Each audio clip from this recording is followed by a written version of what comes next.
and welcome to another episode of Hit the Books Podcast. I'm one of your hosts, Chris Holcomb. And I'm Emery Saunders. And we're here to give you all the saucy deets on everything comics this week. For those of you unaware, this is your weekly comic book podcast where Emery and I, and perhaps a guest, run you through the latest news, the new releases coming to your local comic book shops, Please support your local comic book shops. and discuss the topic about the world of comic books for your amusement. If that sounds like a good time, be sure to hit like and subscribe and rate well elsewhere. It really does help us out. Remember, you can find the show on YouTube at our channel, Hit the Books. You can find us on Stitcher, on iTunes, on Podbean. You can find us on Spotify. I guess it's not iTunes now. I guess it's Apple Podcasts or something. Apple Plus. Something unnecessary. We're there. Around. Yeah. We're there if you want it. Yeah. You can always check us out on our website, htbvids.com. You can check us out on Twitter at htbvids. You can check us out on Facebook at facebook.com/hitthebooks.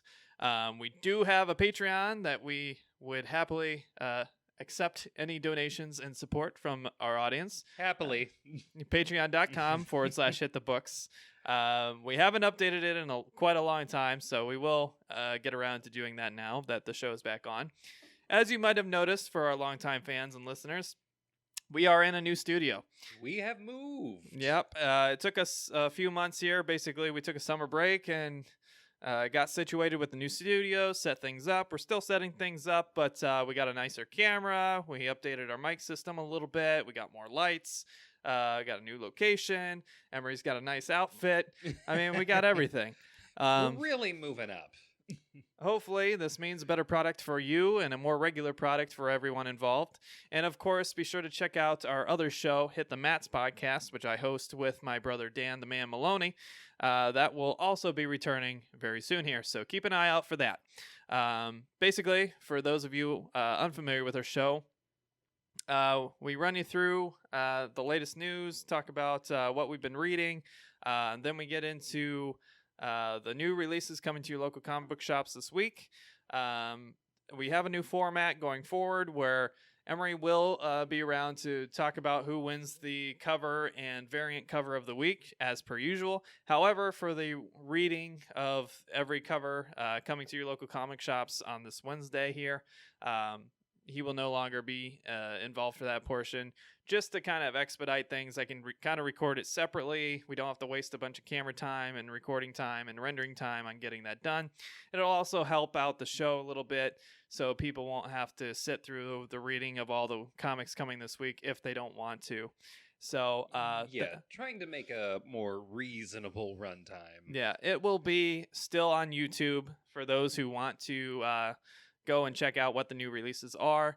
We have this handy dandy green screen behind us now, so I can actually project it on there instead of having to just put it randomly on the front of the screen. So hopefully it makes for a more interesting presentation. So be sure to keep an eye on that. Then, of course, we will get into the topic of the show after we read off the cover and variant cover of the week. And we will say our goodbyes and ask you to return. Hopefully you will. Hopefully you'll like us enough. Hopefully. We'll say our see you next times. All right. So, without further ado, let's get into it. Emery, what have you been reading? I have been reading House and Powers of X. So you were telling me a little bit about this off camera, but why don't you inform our audience what your thoughts are on this book? So, for anyone who doesn't know what's happening with the X-Men as of late, Jonathan Hickman has decided to pen a weekly alternating set of 2 6-issue stories that are interconnected. These are House of X and Powers of X. A lot of people have been referring to Powers of X as Powers of 10, given how they follow like different, points of time. That being said, I'm still going to call it Powers of X because That's what it is. These are X titles. Let's not kid ourselves here. It's based on the premise of what if we somehow managed to come up with an alternate timeline in which both Professor Xavier and Magneto actually work together to save the mutants in the way that they think is the only way that's going to work. Which would be? Which would be making an entire island home for themselves on a mutant who's also an island called Krakoa. Thus, essentially seceding from the world. Sounds familiar. About that. I can acknowledge that in a lot of ways, this story is written pretty well. It's very verbose, but at the end of the day, I completely and fundamentally reject the hypothesis on which this entire story is made.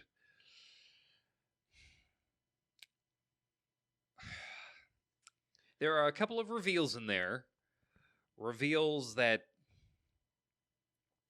I am going to spoil for you right now because I hate them. How dare you, sir? How dare I? How dare they make Moira McTaggart a mutant? Everybody's made out of yellow balls.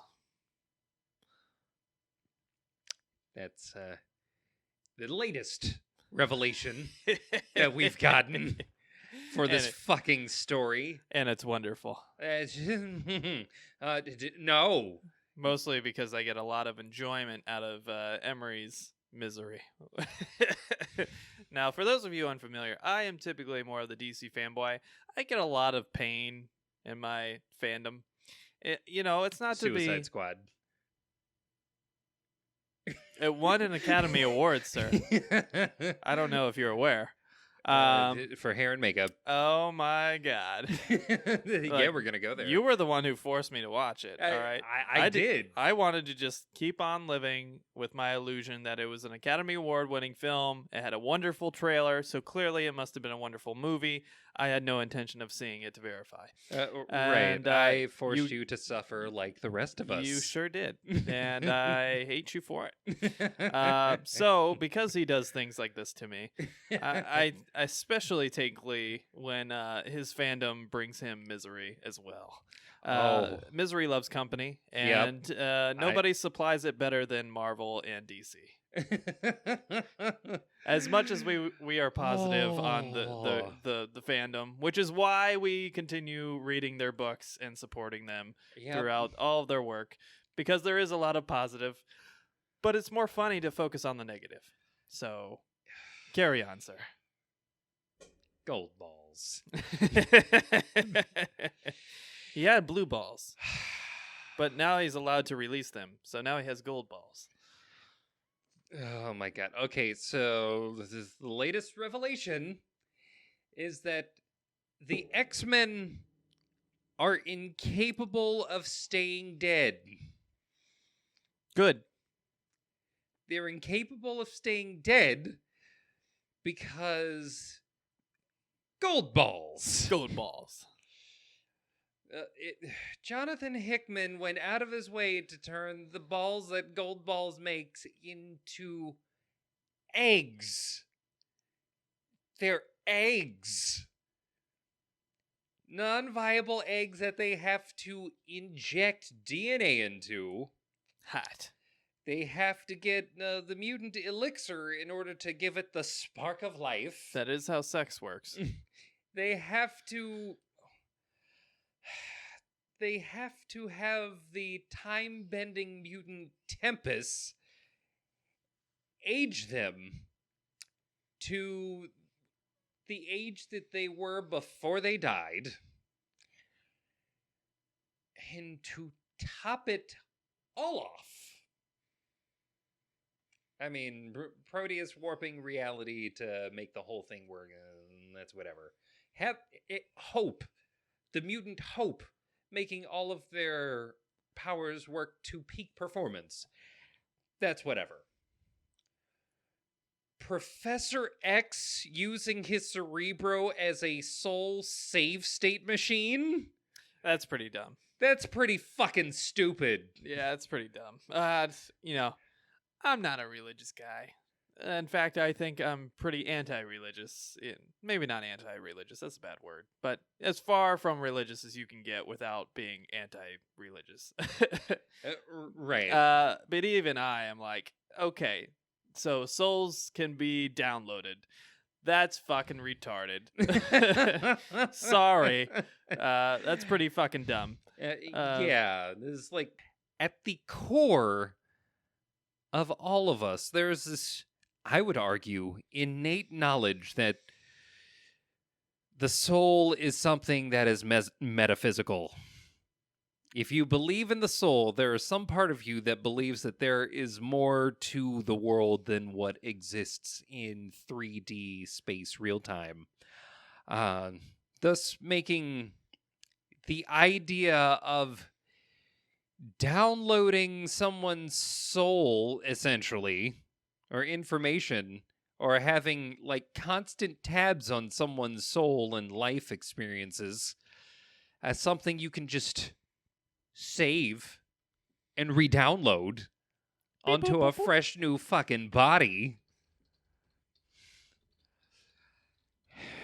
Don't worry, Emery. I've got a backup for you. Really? Yep. Oh, good. I can finally just stop.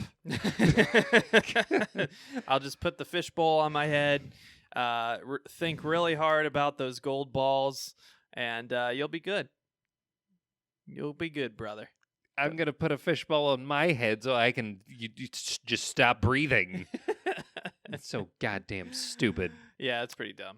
I mean, I am not as hard on him for the initial premise of having her be a mutant and be trying different things throughout time to prevent dooming all of mutant kind, because it seems like every time something happens, mutant kind ends up fucked over in one way, shape, or another through all of these different routes she was trying. I'm actually kind of okay with that premise. That's pretty cool, in my opinion. Where you lose me is where you got the downloadable souls and the gold balls eggs and the Mr. Sinister doing stupid things because he's a mutant now, apparently. And just, that's where you start to lose me a little bit, you know? The initial concept is actually really cool and clever, and I actually give Hickman a lot of credit for that. I don't give him credit for everything that follows. 2 issues in, the book is about segregation and why it's a better idea. I'm saying it. I'm saying it right now. Hickman I don't think that was the focus. I get that that's the unintentional message there, but I think the actual thought was, hey, when we work together, we might be able to save the future, meaning, Magneto and Xavier actually working together might save the future. The problem, like you were pointing out, is that in order for them to work together, they isolated themselves completely. Yes. Which is probably the wrong message you want to send with X-Men, which is all about, Right. It's almost like, since their very inception, the X-Men have been about trying to harbor peace between man and mutant. Yep. Not unlike racism, sexism, any type of ism you can think of. Homophobia, whatever else. It's all included in that kind of broad scheme of the X-Men message. And you always got the kind of Martin Luther King-esque Xavier who's fighting for peace and inclusion and, a mutual beneficial future. Whereas Magneto is more of the kind of Malcolm X, where fuck them, kill them, we're going to rise above it, separate ourselves from it, and by any means necessary. yeah. And they certainly have strayed quite a bit from that in the past few years. Unfortunately, Hickman kind of included in that. Yeah. Yeah. Look, I get it. Magneto's a cool character. But you don't need more than one of them. When you turn Professor X into somehow a seemingly more either calm down or seemingly about to like really let all of his shit go version of Magneto, you have missed the entire point of the subtext of these characters for the last 60 years. Yeah, it's not a good sign. It's not promising. And like I said, I give Hickman a lot of credit for the initial premise, the bare bones outline, probably what he pitched to Marvel when he was, laying out the groundwork for this run he was going to have. That's kind of clever. McTavish is secretly a mutant that was going through each of these different incarnations of the X-Men universe and seeing what worked, what didn't work, and it turns out nothing was working. So we're going to try the ultimate decision and try to have everybody unify in a way that might save the future. But the devil's in the details in this one. The devil's definitely in the details. The biggest detail being... Hey, guess what? There's a secret space station that we had Moira McTaggart go all the way till about like 100 years into the future to figure out what the hell got this whole thing started between the war between, like, the final war between man and mutant and the final war between both of them against the machines and how everything eventually ended up playing out. For all of that to have been turned into a suicide mission that literally only required one of them to just succeed from a distance. Sentinels are still made out of metal. Guess who's co-running the Island of Mutants? Magneto. Master of magnetism. Magnetism, huh? Are there any distance limits, or does his power only work in like an atmosphere, or can he just do that wherever the fuck? Oh, wait. He used to have his own fucking asteroid. Yeah, we pretty well established he just does whatever he wants with that bullshit. Yeah. So, instead of sending everybody into a suicide mission into the sun, how about we just have him sit on his ass and go woom, woom, woom, woom, woom as he pushes the fucking thing into the sun? He could, from a distance, just dunk on this entire organization that's trying to make... Even if he had to get closer, because let's face it, space is big. Yeah. That's all you got to do. Get closer. Just get within range. Yeah. Just go. Pay Cyclops' space pirate dad, to drive them a little closer. Boop. Done. If Punisher can go across space, I think we can drive old man Magneto's ass halfway across, the solar system. Right. Just to push a thing into the sun for us. About that. Problem solved. No one had to die. Great job, gang. Great job. No. The reason that entire team had to die is gold balls. The only reason that team died is so that we could see gold balls in action. Well, I guess we'll just see how gold balls evolves in the story, or doesn't evolve in the story. We'll see. They came from his balls. All of them. And they were fertilized by Xavier's thumb drive. So, God damn it. It's so stupid. It's pretty stupid. Have you been reading anything else, sir? Batman Curse of the White Knight. Very nice. The Cur- sequel Oh, yeah. to Batman the White Knight, Yeah. which was excellent. Definitely. This one takes a turn for the weird. That's concerning. Always concerning. Now, mind you, Good weird, bad weird. well, Azrael's involved. Well, that's usually bad weird. Now, it might be okay, although, weirdly enough, Sean Gordon Murphy is kind of doing a dual timelines thing where Oh. it's like, oh, hey, it's Gotham City. It was founded by a bunch of people from the 1600s, one of which had the last name Arkham and was kind of a nut. I can get down with that. Somehow the Waynes kind of took it and became the primary, the biggest name in town. Source of income, probably. And this story involves the Joker, like the Joker, getting to the bottom of that and what looks like unleashing all sorts of chaos and craziness.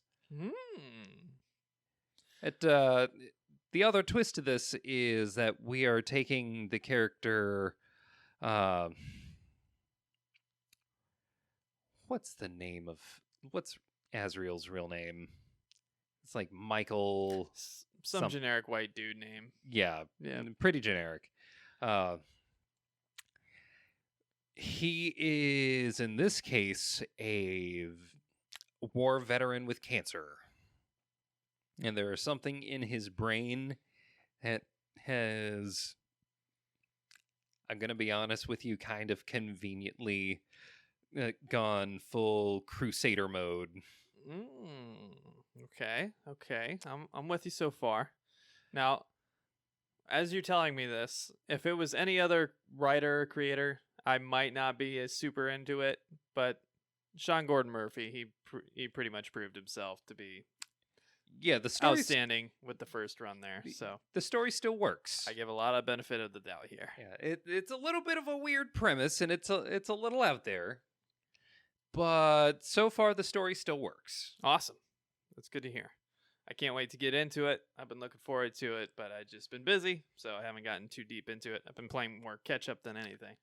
Yeah, there's a lot to catch up on. Yeah.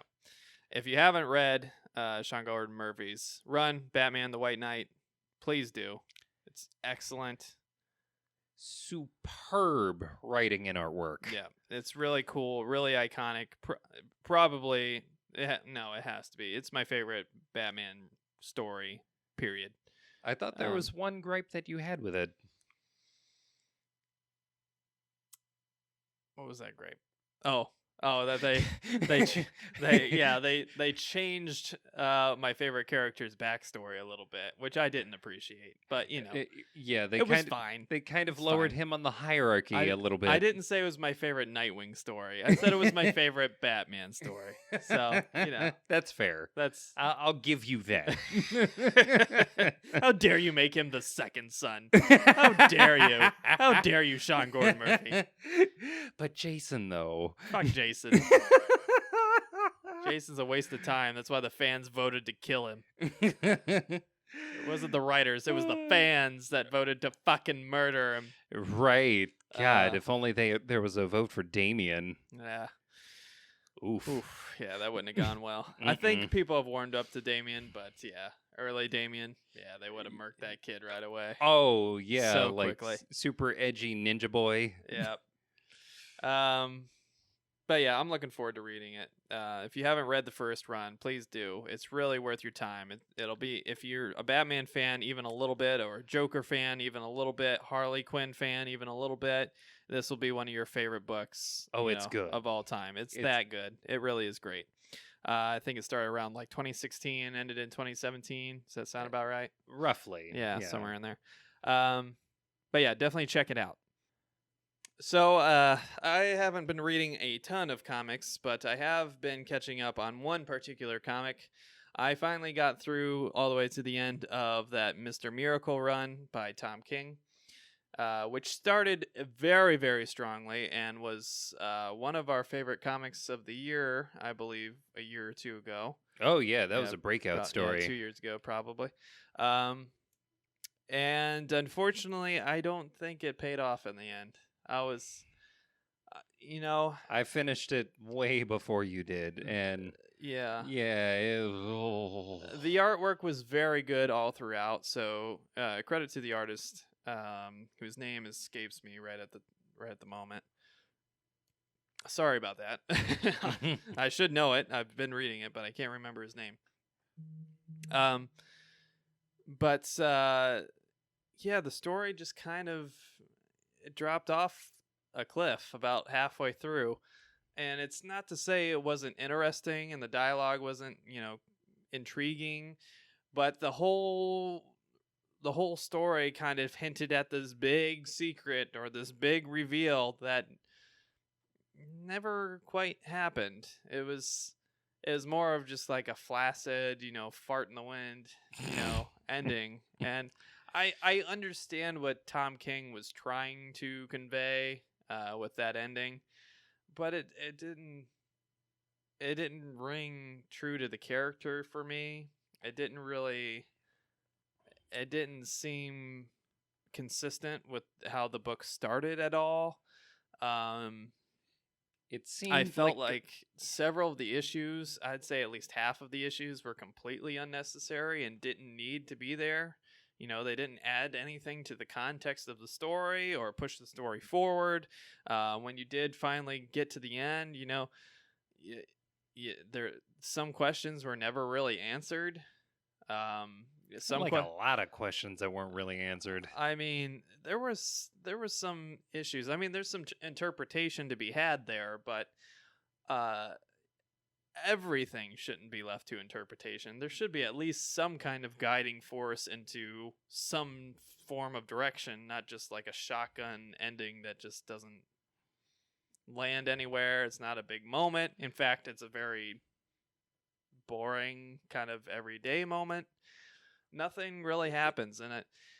For context, I think Tom King had his kid around this time, which I think is reflected very strongly about halfway through the book when Mr. Miracle, minor spoiler, has his own kid, and him and Big Barda are basically managing a war while they're coming home and taking care of their kids. So they're basically taking shifts on leading the war as a general on Apocalypse, and then coming back and taking care of their kid.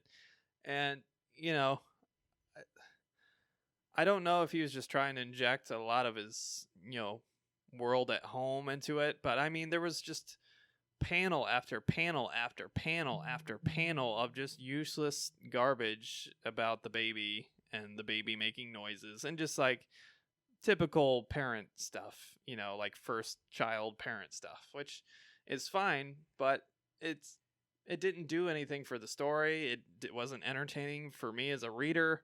It was flat, and it really bummed me out because I thought this was going to be that big moment for Tom King. This was going to be his magnum opus. This was going to be that book that just really pushed him into the stratosphere. And his career has seen a little bit of a boost, but I think it was more on like the good vibes of that initial storyline. I mean, yeah, as much shit as I gave the book Grayson when that came out because of the concept, not because of the actual production of it.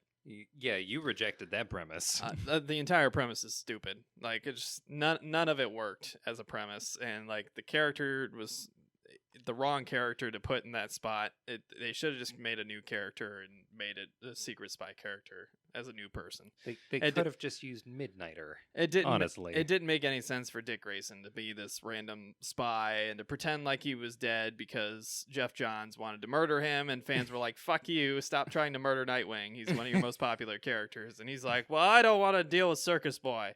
And so they're like, "We'll compromise. We'll let Tom King pretend he's a secret spy and put a big G across his chest."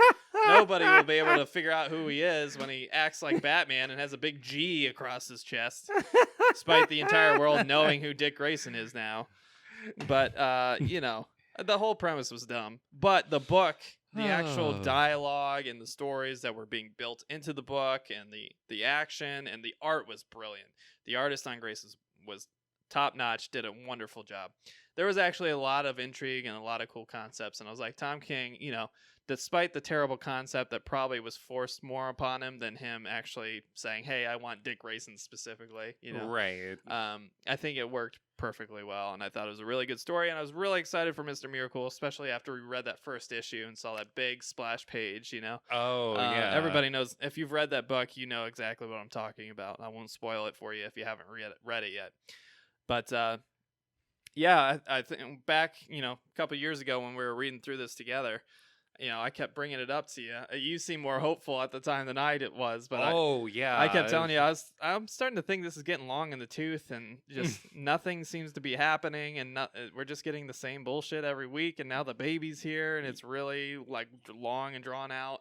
Yeah, I was under the impression that this book was going to be like, okay, once we get to like issue 6, we're gonna stop dealing with the stuff on Earth and all that. Like him just slowly moving his way more over to the realm of Apocalypse. Yeah, and I'll try not to be as spoilerish as I can, but we never answered why everybody kept saying Darkseid is. There was really no answer for that at all.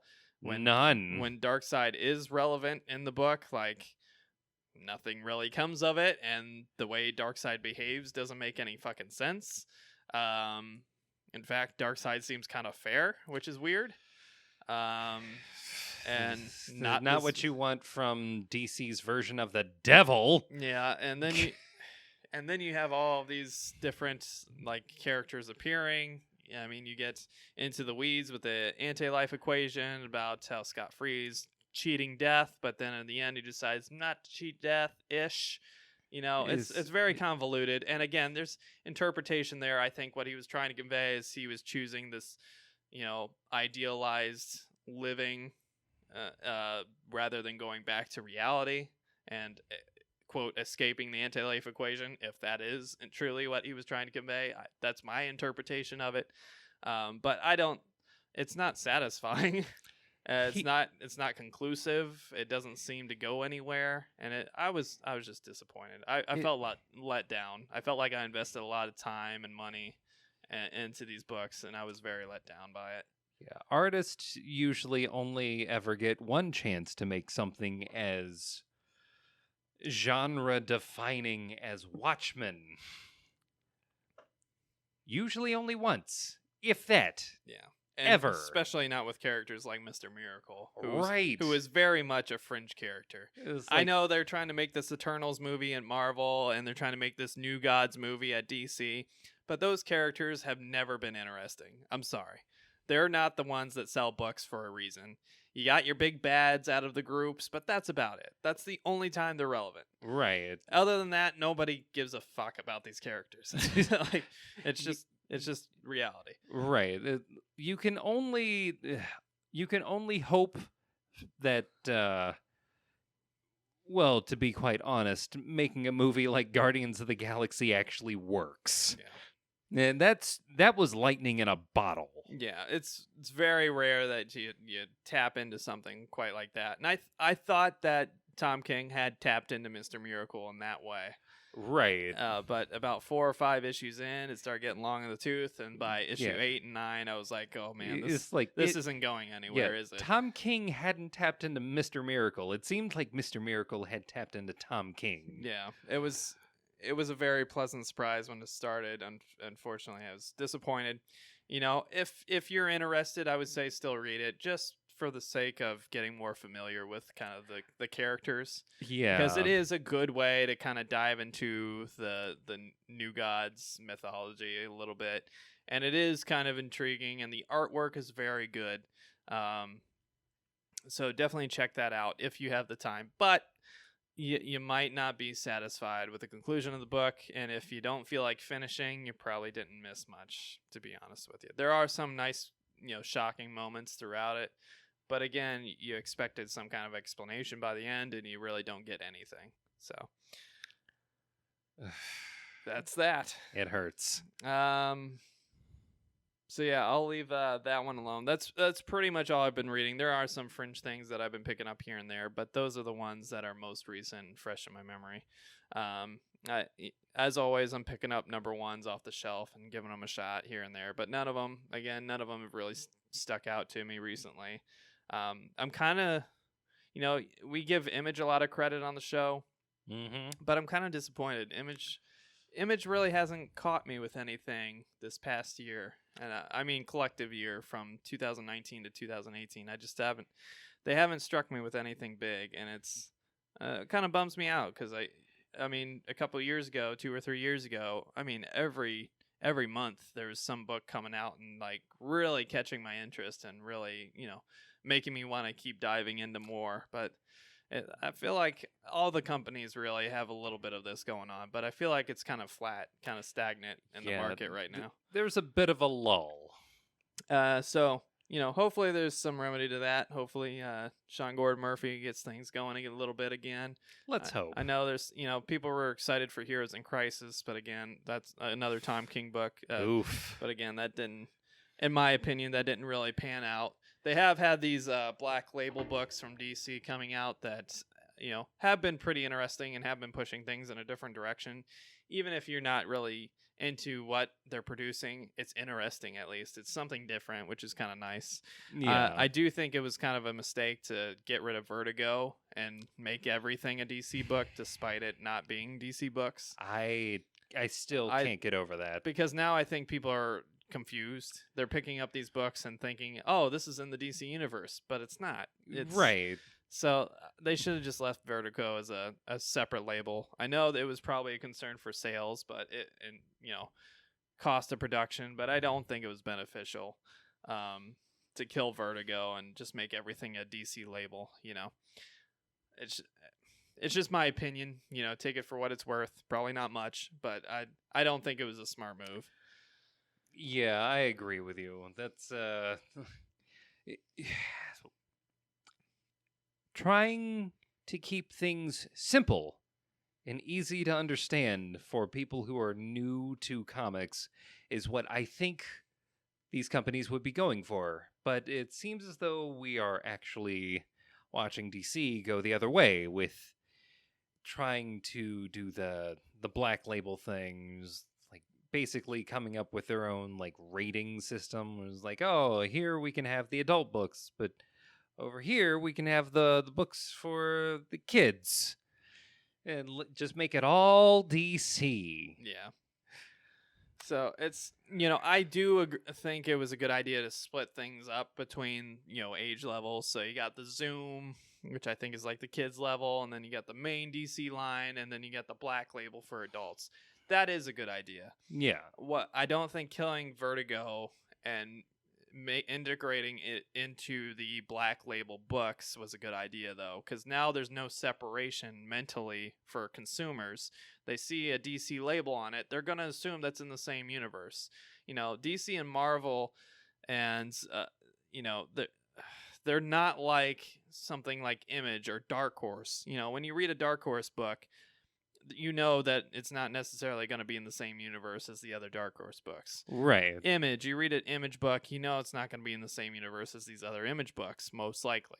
Same with like, say Dynamite, or despite all of their crossovers they've been having lately for boobs. We got to combine all the boobs. Or IDW. IDW is another good example. They use a lot of properties. You don't expect Transformers to be in the same world as My Little Pony. All right? Or Teenage Mutant Ninja Turtles. Yeah. So, unfortunately, with DC and Marvel, you don't have that benefit of the separation because everything is always connected. There's always some kind of crossover. There's the multiverses. There's infinite realities. That are all tied into each other in one way or another. Recently, because of Dr. Manhattan, apparently. Doomsday Clock. Which is fine. It's an idea. It's something. I guess. But, it's it's a concern going into the future for people that want to write these, independent books separate from the actual DC universe, such as Stormwatch, which has been a really great book from Warren Ellis. It's disappointing because I feel like killing Vertigo doesn't serve the purpose they probably thought it served. Yeah, I think it was ultimately kind of short-sighted. Yeah, so it is what it is, but I'm not personally a big fan of doing that. I figure that's a good place as any to get into the news. What say you, sir? Isaiah, let's do it. All right. First up on the news, we have the Joker movie coming out very soon.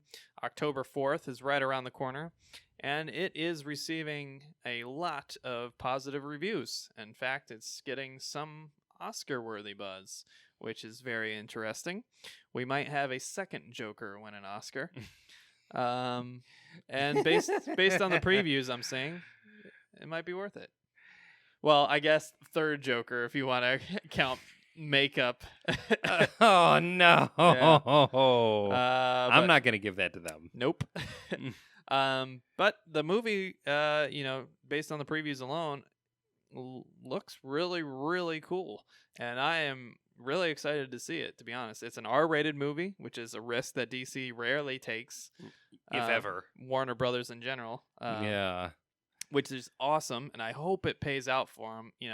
They spent very little on the movie. I think it was something like $35 million or something like that for the actual movie budget, not including promotion.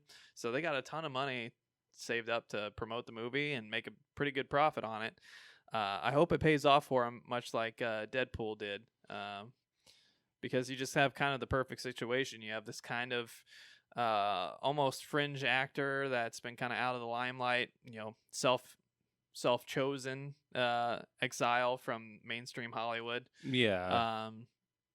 And he's coming back and putting on a very cool role. I mean, his body transformations very much like Christian Bale's in that movie, The Machinist. For those of you familiar with his body transformation in that movie, it's creepy. Like, he's really going all out for this role. It's being produced by Martin Scorsese, which is another great sign. You got big names like Robert De Niro lending a hand for this movie, which is always awesome to see.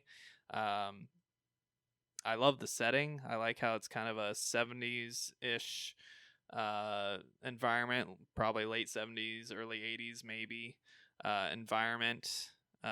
Featuring the Joker, which I think is the perfect era for a lot of the Batman, particularly the Rogues Gallery universe. Yeah. I know they've already said they're not going to do this, but I think it would be brilliant if they actually made this upcoming Batman film in that universe and kind of had another Nolan-esque groundedness to it, but instead of going into the present, staying in that kind of 70s, 80s environment, early 80s, because once you add cell phones to the mix, things start falling apart in superhero world, Yeah. Marvel kind of gets around it because a lot of their characters rely on things like technology and, science accidents, Yeah. They're not really the Cape Crusader in his underpants, dancing across the city at night and beating up, beating up randos, 50s era thugs, and pinstripe suits in smoking cigarettes and cigars.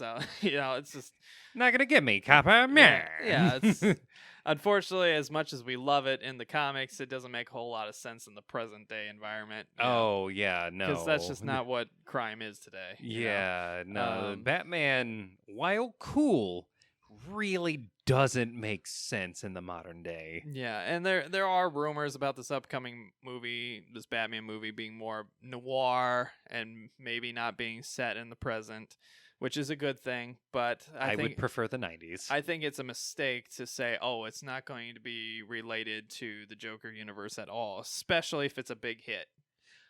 Because you might have lightning in a bottle, right there on the table for you to snatch.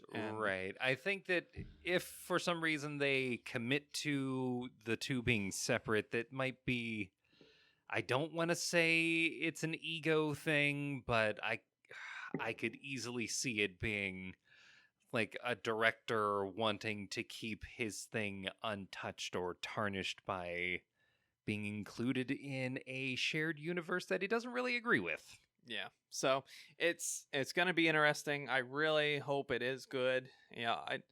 There's very few movies I wish are bad.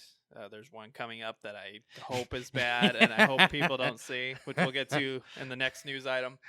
But this is one of those movies I hope really blows it out of the park and just is a big hit at the box office. Up to this point, of all movies I've seen this year, I think Shazam is my favorite. I don't know how you feel. Oh, I'm definitely on board with Shazam. Yeah, Shazam was awesome. If you haven't seen it, it didn't do huge numbers at the box office when you're talking, superhero movies that make $1 billion for no goddamn reason, like Captain Marvel did. Oof. The movie was fine, but it did not deserve $1 billion. I'm sorry. It's a 2. Same with Aquaman. Aquaman did not deserve $1 billion. China. I'm looking at you, China. Quit going to these terrible movies. Okay. I know you can't understand the translations, but fuck. It wasn't that good. Give Jason Momoa something. He's fine. He's not the problem with that movie. It's everything else. He's the nugget of gold in what seems like a very confused mess. Yeah. And Black Manta did not need to be in that movie. And the guy who played Black Manta was terrible. He should have saved him for the second one. Awful. He would be bad on a TV show, let alone a big. He was really that bad. Oh man, he was Come bad. on. They could have found someone better. It's the dad played a better Black Manta than he played. They should have just let the dad, who died for no reason, be Black Manta. Oh, you mean discount Carl Weathers? But yeah, I don't know who that actor's name is, and I don't care to look him up. I feel like if I don't know his name, perhaps he can redeem himself in the future, because I won't recognize him. Right. You got to do something that hits, man. But, maybe it's the director's fault. I think it was probably his fault, because everybody else seemed to act okay. It was more the presentation that was my issue on that story. But the octopus, though. So, why do we need the Little Mermaid octopus playing the drums? Because it's cool. Is it? Yes! Come on. Let's have a little fun. Come on. No. Come on. I refuse. You refuse to have fun. No, I refuse to perpetuate this terrible Snyderverse. And that's all this is doing. It wasn't a bad movie. It just wasn't a great movie. It did not deserve $1 billion. Just let it be a slow Captain transition. Marvel was not a good movie. It was a okay movie. And it did not deserve $1 billion. Fuck that movie. Yeah, Emery hates it. I think it's fine. It's just fine. It ruins everything it touches, including Spider-Man. So getting to the next two, yeah, that's true. It ruined Endgame too. Oh, it really ruined Endgame. It's a 2. Captain Marvel's a 2. Check out our review if you want to know more of our thoughts. Oh yeah, we will have a review of Spider-Man Far From Home, I'm sure, in the near future. We were both kind of down on it, which sucks, because for me, Homecoming is my favorite Spider-Man movie, period. And probably my favorite Marvel Universe movie, I think. I'd have to watch them all over again, which I have been with my girlfriend, but I think Homecoming's probably my favorite movie. For me, Far From Home is my least favorite. I like it somehow even less than Captain Marvel. Wow, that's bold. I don't think it's that bad, but it's definitely in the bottom, 10. I feel like that movie was cucking me with Tony Stark's dick. Wow. Oh, Tony. Tony, put it away. Tony, oh God. God, I didn't ask for this. Can you at least take your glasses off? I wanted a Spider-Man movie. I expect a review on that in the near future. Next up on the news, the movie I don't want to succeed, and I openly admit to not wanting this to succeed, is Birds of Prey and the Fabulous Emancipation of Harley Quinn. It's released several trailers and teasers, and in my opinion, looks awful. I thought the idea was really stupid when I heard about it. I don't see why it serves any story purpose to have Harley Quinn in a Birds of Prey movie. How are you going to have a Birds of Prey movie but not have Batgirl in it, who is a key member of the Birds of Prey, hence the name Birds of Prey? How is it Birds of Prey if there's a bat in it? You're going to have Huntress and you're going to have Black Canary, who are going to get ruined in the Snyderverse, which means we won't get to see a good version of them outside of this Snyderverse for a while, which is very annoying and very disappointing. This movie is going to completely overrun with Margot Robbie's Harley Quinn, which, I don't have anything against Margot Robbie, but I do have a lot of problems with this version of Harley Quinn.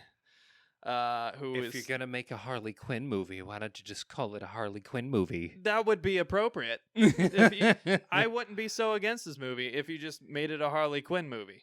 But no, we're going to call it Birds of Prey and then tag Harley Quinn in on the end of it and then make the whole movie about Harley Quinn, who is going to be facing Ewan McGregor's Black Mask, who is not wearing the signature black mask and is in fact just wearing a white pinstripe suit and cackling like an idiot. And by the way, in the promo stuff, we had to let everybody know that Black Mask is gay because somehow that's relevant to his character and the plot. Come on, guys. He's a fucking gangster. Like what the fuck? Even if you're trying to be, look at us, we're being progressive. That's a great thing. We're being inclusive. It's the villain. It's the villain. You're saying that bad guys equal gay guy. But that's not the message you probably want to send. Why are you advertising it? It doesn't make any fucking sense. Hey, guess what?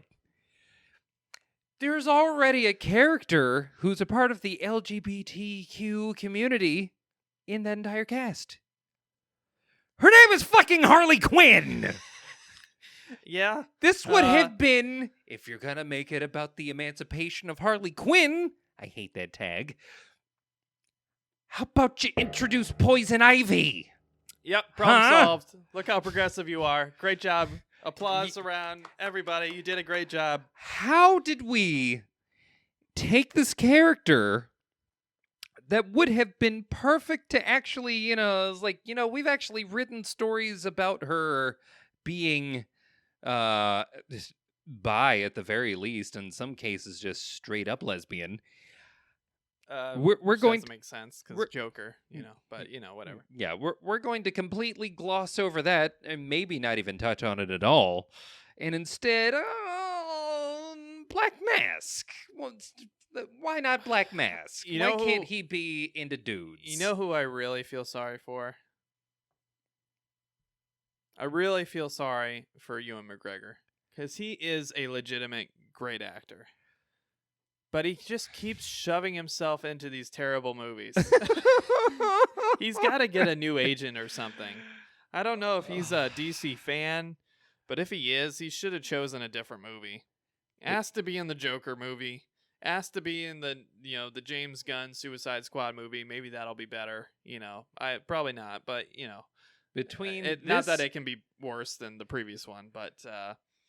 Come on, dude. There's some rebooting going on. You can take advantage of it. Don't be in this movie. It's going to be awful. No one should see it. I hope that nobody goes and sees this. I know they're going to try to, advertise Harley Quinn as the reason to go see this movie. Don't go see this movie. This isn't even Harley Quinn. She's not wearing anything reminiscent of Harley Quinn. She's wearing black and yellow short booty shorts and she's got pink and blue in her hair. Ooh, now she's Harley Quinn. Well, guess what? She's 90% of the chicks you see in the short north here in Columbus. All right? There's nothing Harley Quinn about that. I don't like it. I don't want to like it. If it comes out and everybody's like, "Holy shit, it's amazing." Maybe I'll chance it, but unless the reviews are good, don't go see this movie. Please don't go give this movie your dollars. There's better things to do with your life than support this movie and support the Snyderverse any longer. Just let it die. There's a reason why they edited the cameo at the end of Shazam. Just let the movie die. Just let the Snyderverse die. It doesn't need to be connected to anything. Just let it die. Yeah, I feel Please. bad for Ewan McGregor too. Like between this and being stuck, probably returning to Disney Star Wars. Oh, yeah, dude.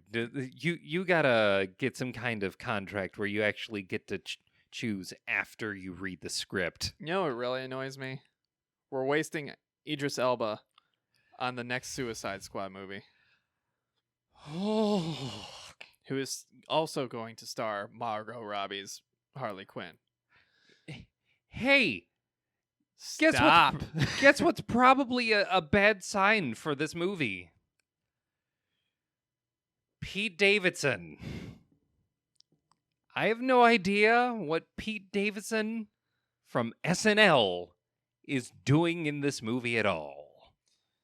Yeah, Apart from maybe still getting over Ariana Grande. yeah. Another, yeah, another person I feel really bad for is Viola Davis.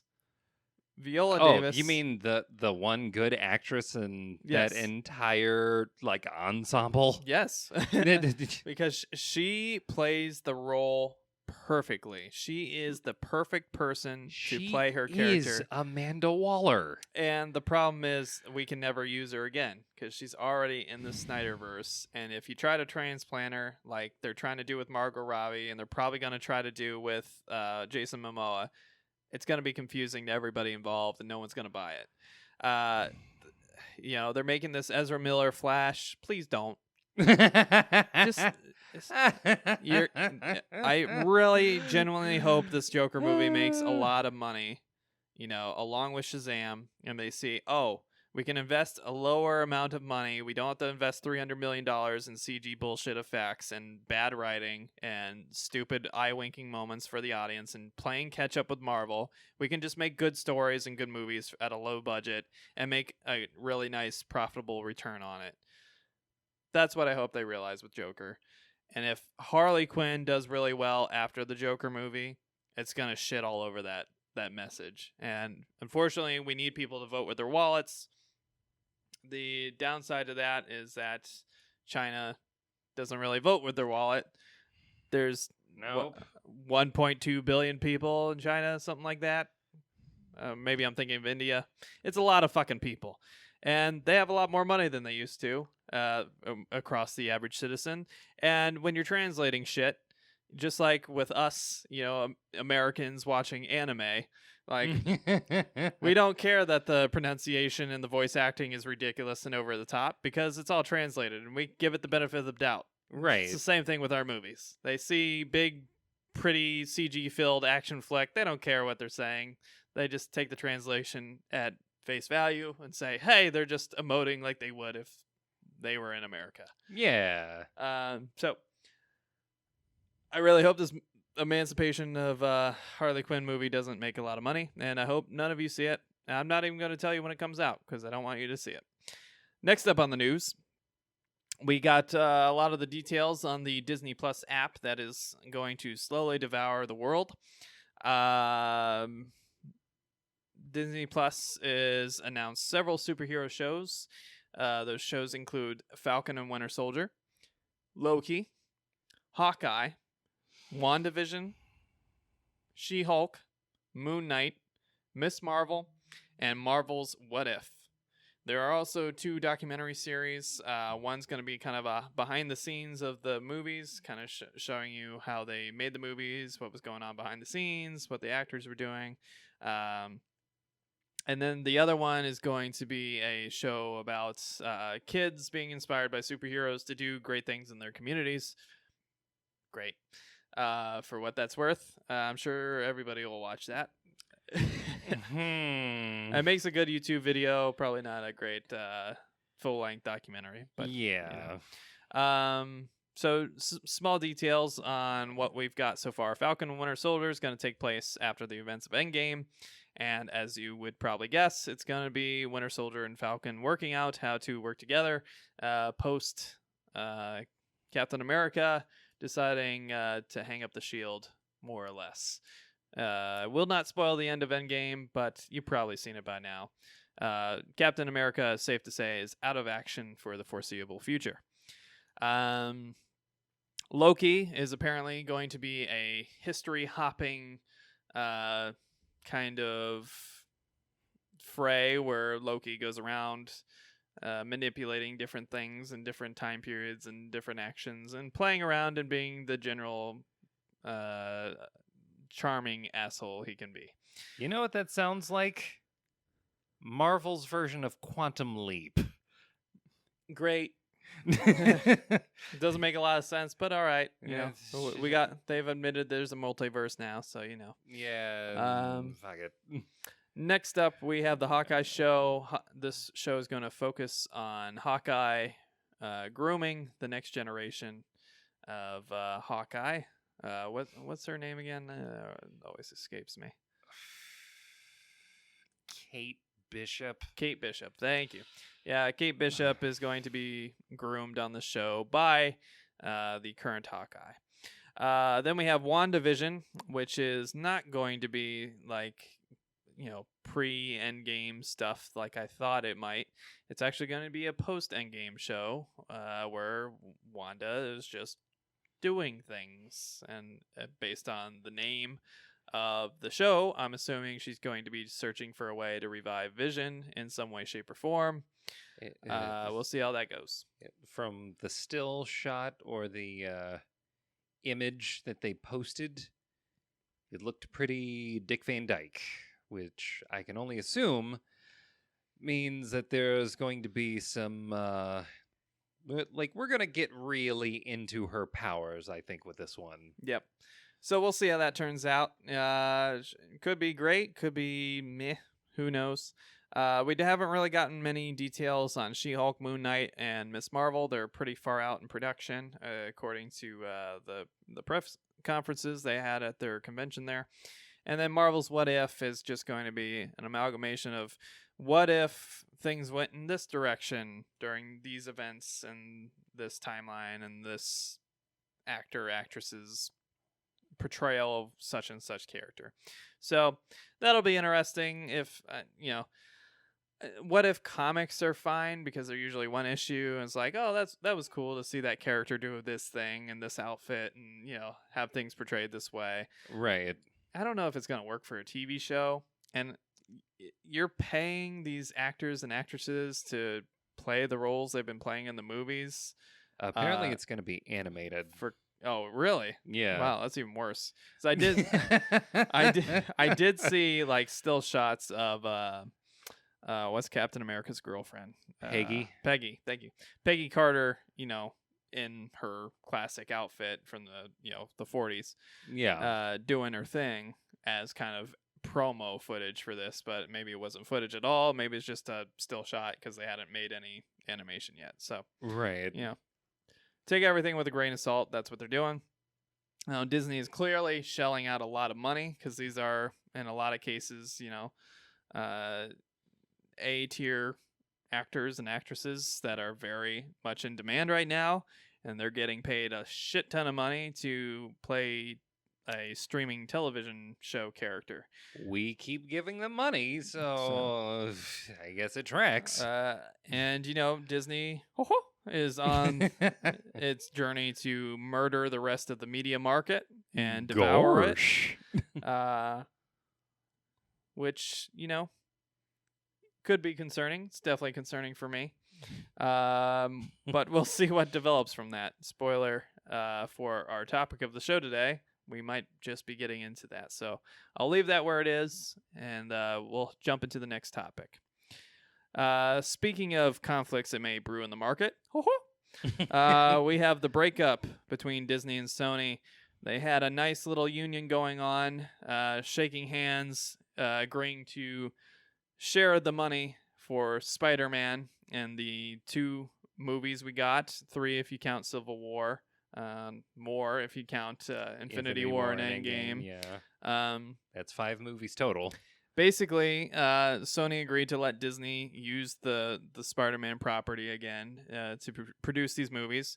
Sony did very little in terms of funding the movies, but basically got to reap a lot of the benefits and a lot of the awards for it. So they made a good bounty on it based on Disney's work and production. Yeah. And we got some good performances out of it. I think in my opinion, we got the best Spider-Man. In my opinion, we got the best supporting cast for Spider-Man. I really like his friends and the other school. I don't like his bully quite as much because I don't.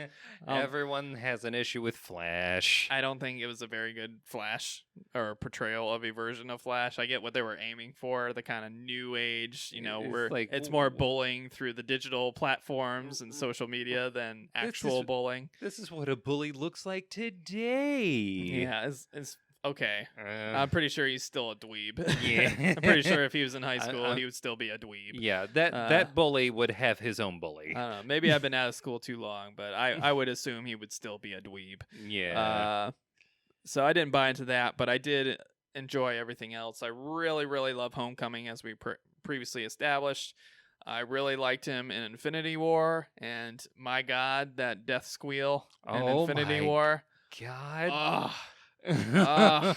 Every paternal instinct I have ever had is just awakened by Tom Holland's death squeals in both Homecoming and Infinity War. Yeah. My God, that kid can pull tears out of me. Wow. Like that boy. I just want to curl him in a little ball and cradle him and protect him forever. And say, it's like, not my baby. Don't you touch my baby. How dare you? Yeah. Thanos, how could you? And then Civil War, he was pretty entertaining in Civil War. And I would argue probably one of the best moments of Civil War is him showing up at the airport, which is great. So Far From Home, you can have him back. Yeah, Far From Home was, unfortunately, it seems like a really, really poor writing issue with Far From Home, and not so much a portrayal issue. I think we changed too many of the supporting cast and the stupid characters. We made Nick Fury stupider than we already made him in Captain Marvel. Captain Marvel ruins everything it touches. She really did ruin Nick Fury. Oh my God. Just nothing about that movie worked for me, and I was pretty disappointed. But other than that, it's been pretty successful, and even Far From Home, despite Emery and I not liking it very much, was very successful for the studio and certainly made them a lot of money. So, it's sad to see them break up. I kind of wish Marvel would kind of wrap things up and say, you know what, now we got the X-Men back, we got the Fantastic Four back. Sony, what is it going to cost us to get Spider-Man back as well, or at least be able to use him for a reboot into the future? From what I hear, it might actually be something that Disney is considering, just writing them a check for the rights back. Yeah, and they probably should. I mean, let's face it, you're not going to get it back any other way. Do you really want to play these do-si-do dancing around the issue games? Now, if you're Sony, why would you ever give up these rights? I'm not sure there's a price that could justify giving up the rights. You would if you were about to be bought out. Well, that's a concern. Which, Apple, I'm looking at you. Well, I would hope not. That would mean some issues for the PlayStation platform, which I do not want. Right. But I think I heard either Apple or actually Amazon was considering either purchasing Sony or at the very least purchasing Sony's entertainment department, which would then result in what would count as a dissolution of the part of the contract that keeps Spider-Man at Sony. Yeah. If that happens, all the rights just go back and Sony doesn't get a dime. Yep. So we'll see what happens with that. But on one side, it's like, yeah, it's kind of sad that we're not going to see Tom Holland Spider-Man for the foreseeable future. But on the other hand, he did his role. He played his part. I'm happy we at least got that much. And, I don't blame Sony for wanting to protect those rights and, kind of enforce things. Although, from what you've told me about Venom, maybe it's not the best thing in the world. The success of Venom you can blame on China.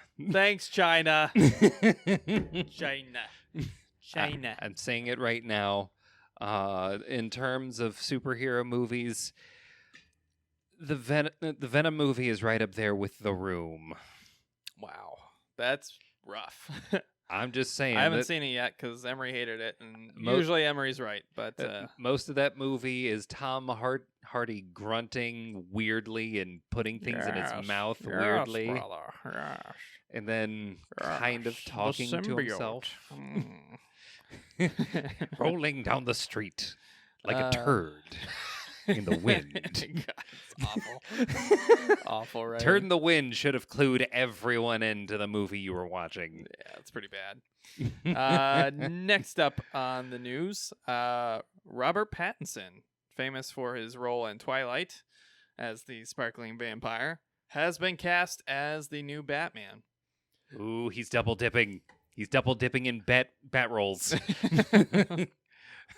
Now, I saw kind of a lot of negativity about this, and I get it.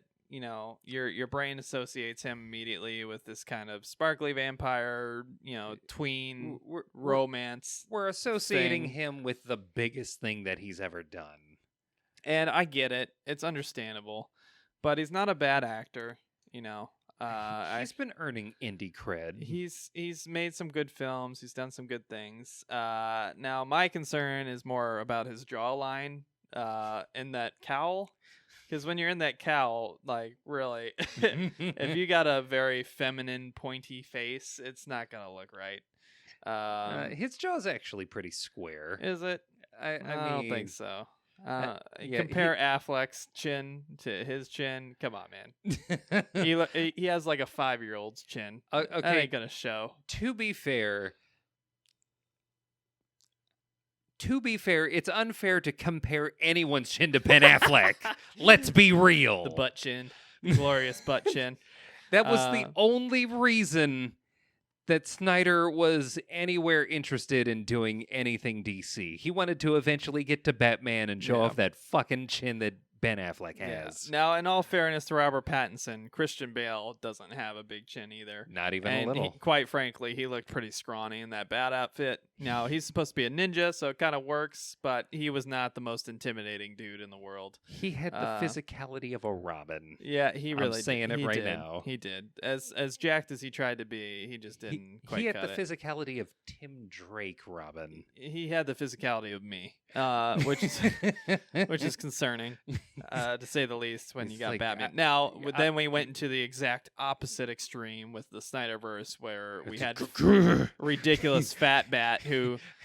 He's a big old monster. Yeah, he could finally turn his neck in the suit, but it didn't matter because he had too much glutes and bullshit blocking him from actually turning his neck. He looked like he had... The man couldn't breathe. He looked like he had Alfred around so he could pay someone to wipe his ass. Yeah, he had like the distended gut, from the steroids, I'm assuming, but it's just... He Not everyone can take Anavar well. He did. Now, to his credit, he was extremely intimidating in those fight scenes. Like when he wrecked Batman v Superman. When he wrecked those people in the factory in BVS. In that one movie. Yes. He didn't really have a fighting scene in the other movies. He shot a gun in Justice League for pretty much the entire time, which was... And maybe alluded to being kind of into Superman a little bit. Hat. It's like, I don't not like you. That's a literal line. I can't believe that's a literal thing that Batman said in Justice League. It's so cringeworthy. Over there looking like he wished he had Aquaman hair to twirl. Yeah. So, but based on what I'm hearing about this new Batman film, that it's going to be more noir focused. It's going to be more Batman being the detective he's supposed to be, that we never really get in the movies. The closest we got was Dark Knight, and even then, he was heavily tech assisted. Yeah, he's very reliant on Fox to do everything for him. I need you to so- put this phone in this building. Oh, good. Now I see everything. Thanks. Oh, I'm gonna take these bullet shrapnel things and I'll scan it and let the computers do it. So yeah, I actually do give Robert Pattinson a lot of credit if he's in this kind of noir Batman universe. I hope that they do kind of, even if they don't directly connect it to the Joker universe, if the Joker movie's good, I would like to see it more in that aesthetic, the kind of late 70s, early 80s, something vibing in that era. And I think Robert Pattinson could be perfect for that. Yes, and I have a lot of hope. I think he might be able to pull it off, especially as a young Batman, who's starting off, who's, who is this kind of pampered rich boy who grew up with a silver spoon in his mouth, more or less, but has been driven behind the scenes to kind of write things in his own way. So Yeah. I'm really into it. I hope he's not too discouraged by the negativity on the internet. But we've seen several other people get a lot of negativity when their role was announced. Heath Ledger being one of the big ones Oh, yeah. that everybody points to. But sometimes there's negativity and it's warranted. Like Jared Leto. Jared Leto. Jared Leto. Especially. That was a big one. That was Oof. very warranted. Eisenberg. Oh, God. Yeah. I almost forgot about Lex him. Luthor. And, I can never forget. You want a Jolly Rancher? No! Oh, God. Don't you dare put that in my mouth. Ding, ding, ding, ding, ding, ding, ding, ding, ding, ding. It's not Lex Luthor. The red What's wrong capes with are you? coming. The red capes are coming. God, the movie's so awful. Ugh. That character's so awful. That character isn't Lex Luthor. Not even a little bit. Yeah, Even Shazam had a better Lex Luthor. The sad thing is they had the perfect person for the role, and they didn't use him, and now he's too old. You talking about Cranston? Yes. Oh.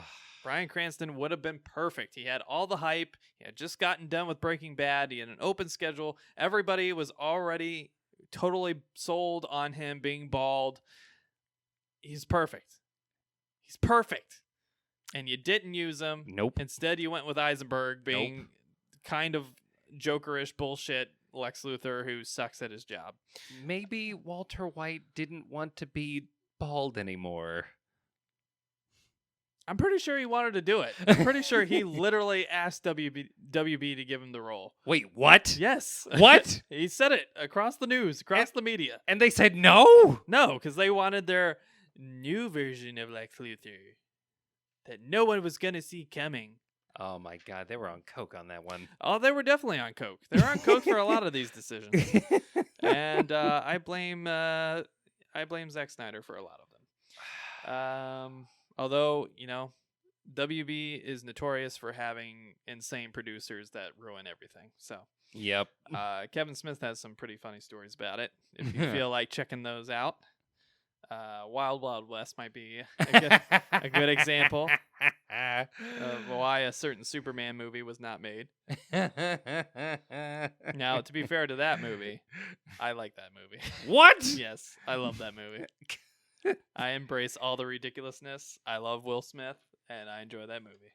There's a scene in which, and I shit you not, I wish I was making this up from a fever dream or something. Will Smith is testing out Kevin Kline's boobs. And it's amazing. Why? It's comedy gold. Oh, God. I love it. It's so ridiculous. It's low-hanging fruit. Nothing gets me better than low-hanging fruit. Come on. Like, if you look back at all the classic Mel Brooks movies, so many of them were low-hanging fruit. It was just a modernized Mel Brooks movie. Damn it. See? Told you. Doesn't mean I like it, though.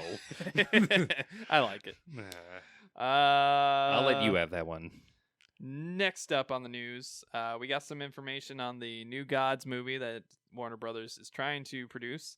It has been given a director and a writer. The director will be Ava DuVernay, who is most well known for directing A Wrinkle in Time, starring Oprah.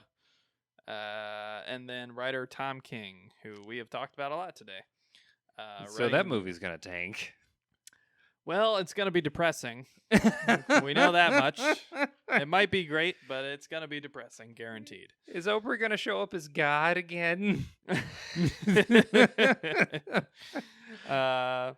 So I don't wish this movie to be bad. I just hope it's not connected to the Snyderverse. Because if it's connected to the Snyderverse, it will be bad. If it's not, it could be good. Who knows? Tom King, could you maybe lighten up when you write this movie, please? Well, he's literally going to be writing about DC's version of hell. So maybe don't lighten up. Although I think this is going to be his first real movie writing role. Yeah, I don't think he has any movie credits yet. Yeah, for this movie, you've We'll see got how it both does. New Genesis and Apocalypse, so you gotta balance him out a little bit. Yeah. It's like I can get the depressing shit with Apocalypse, that makes sense. But New Genesis, though, The All-Father will be okay.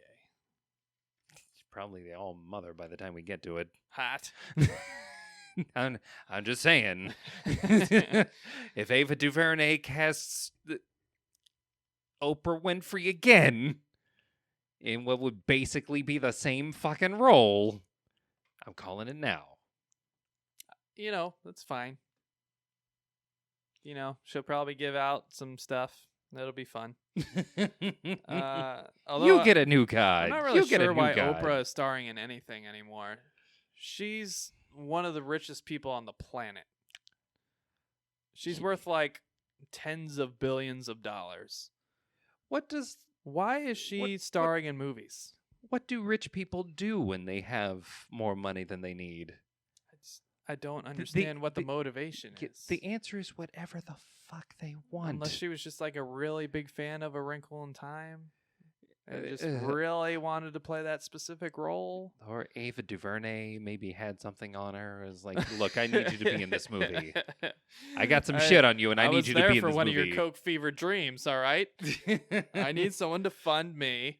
Do it or else. All right, you get a movie. We're not saying these things happen, folks. We just think it's kind of weird that a person who has tens of billions of dollars is choosing to star in A Wrinkle in Time. If I see Color Purple 2 Electric Boogaloo is a thing, I'm just saying Hollywood's gone. Hollywood's officially gone if they do that. Why? And then the final piece of fun news, something fun to leave with. Tom Welling, famous for playing Clark Kent on Smallville, and personally my generation's Superman, I think more so than anybody else, has been confirmed for the CW crossover Crisis event, which is very cool. And I'm happy to see. I think it'll be a lot of good fun. There's been some fun kind of artistic portrayals of him as an older individual in the Superman outfit from the Smallville universe, which is very cool. Although I should note, Chloe will not be included in this crossover, and we all know why. Oof. Because that's a big oof. She was in real life arrested and prosecuted for basically recruiting women and then enslaving them in the sex trafficking trade under this weird sex cult, which is always good fun. How will you get involved in that after having such a kind of big role for so long? And I would assume being financially secure, and I just don't know how you end up at that point. Yeah. Guess it takes all kinds. Yep. So that's interesting. It makes me sad because Chloe was probably my favorite character on Smallville, and it bums me out that the real life person kind of sucks. Much Have like a lookalike play the role. Fuck. Yeah, much like Gwyneth Paltrow and the Iron Man movies, who I also am quite fond of in the movies, and not so fond of the person. Yep, separating the art from the artist. It's a tough world out there, folks. Yep. So, without further ado, it's time to give out the much anticipated award of cover and variant cover of the week. Oh, it's back, boys and First- girls. Very nice. First up. Oh, number s- also, boys and girls and non-binary folk, yeah, the as whatever Joe Rogan often says. whatever pronoun makes you feel comfortable in the back. First up for the prestigious, nay life-changing award of cover of the week goes to Marvel's Thanos #6. This cover done by Jeff DeCall, who has won awards on the podcast before. Jeff DeCall has done a very kind of minimalistic, simplistic approach to the covers of the week. We were actually very enamored with many of the variants of the week this week, and we had a lot of trouble choosing one of the variants. Yeah. The regular covers of the week, we weren't really all struck by any of them. However, one did really stick out to us amongst the crowd. You know, as always, we go to freshcomics.us to kind of look over all the upcoming comics coming to your book shops this week. And this comic cover just kept popping up in front of us, and we just kept looking at it, and we had some others in contention, but this one really was the one in the end that we felt stood out the most and actually did what art is supposed to do and grabs your attention and makes you feel something. So despite its simplicity, it actually is a really, really cool and interesting cover. You have Gamora kind of in the front and center of the cover there, holding a blade she's wiping the blood from, and you can kind of see the blood splattering throughout different parts of the cover there in a very kind of realistic way, not in a cartoonish way, which is very cool. And instead of really drawing out her entire figure and drawing in the legs and drawing in every part of the arm and the blade itself and her torso, he actually uses kind of the negative color scheme to kind of imply to your brain what is going on, and kind of creates the illusion that you know where her body is placed, where her legs are placed, where her torso is oriented in the negative space in the comic cover, which is always a cool effect when done properly. And this one is certainly done properly. So Jeff DeCall did a really great job on this. In the background, you have a very kind of insidious looking Thanos, who's looking very confident, very bold, and very scheming. You could almost say he's the Thanos who laughs. Oh God, please don't. No crossovers, please. But we have a very, very cool silhouette of Thanos there, who is kind of using DeCall, I should say, is using his helmet as to kind of form the left side of Gamora, which is also very cool and a very unique use of color and negative space, which is always very cool. Yeah, it's a very unique approach towards building Gamora's silhouette. Yeah. What makes me sad is that when you get this cover on the shelf, it's probably going to have that big, ridiculous red Marvel banner across the bottom, which hides half of the artwork. Yeah. And I think in the perspective that we're seeing it on the preview, where you don't have that banner across the bottom, you're just seeing the artwork, I think it looks really awesome. You know, that's one thing I give DC a lot of credit for. They have the kind of the logo and the everything, but it's very minimalistic and it's not necessarily imposing quite as much. Whereas I think Marvel still is working out the kinks on, you know, how to both brand and not take away from the art on the cover, which is always kind of frustrating to me as a person that likes to collect covers and hang them up and frame them and whatnot. So, but overall, Jeff DeCall, you did a great job. I really love the artwork. Looks really good. Love the use of negative space. And like I said, it just really stood out to Emery and I. Oh, yeah. It's, out of all of the regular covers of the week, this one took it. Yep. So be sure to look out into the future. Did the content match the drapes to see if we are able to catch up to issue #6 and tell you whether the content matched the drapes. Next up on your variant cover of the week, the prestigious, nay life-changing award goes to Justice League Dark, number 15, variant cover done by Clayton Crane. Now, this cover features none other than Detective Chimp. I love this character. This character is pretty fucking awesome. And while I'm not caught up to number 15, I was reading this book quite a bit before we took our break. I think I was up to like issue 4 or 5 or 6, somewhere in that range. Yeah. And the book was actually really fucking fun. I really enjoyed the book. I really loved it.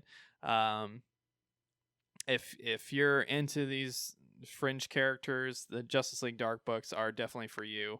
They were dealing with very big menacing issues and situations and concerns. But it was done with great writing. You know, James Tynion IV, I was a big fan of his Nightwing run. He had a few books that I was really into. I think one of the big ones he was recently doing was Nightwing: The New Order, or The First Order, whichever one that was. I hadn't really dived into that title as much, but I think you had. So yeah, this book is definitely worth picking up, even if you're not into the artwork. But this book gives you no excuse. The artwork is great. The cover is awesome. It's a very well detailed portrayal of Detective Chimp, and it's just great. It's if you like this character at all, or have any interest in this character, or just appreciate really good cel shaded artwork, this is your take. It's wonderful artwork, done in a great perspective, very forefront, ready to go. Gives a surprisingly intimidating look at Detective Chimp, which is always great. And once again has that minimalistic logo design that DC has become more known for, which is awesome. The devil's in the details with this one. Is like from all of the details that make it very clear that Detective Chimp is actually a chimp, to the detailed design of the very clear callback to early iterations of Sherlock Holmes. Yeah. Through his clothing and whatnot. The clothing, and then you just have the extra layer of character with his cigar in his hand. You know, that he's known for. He's got the Sword of Eternity in his hand, which is always great. Yeah. It's just...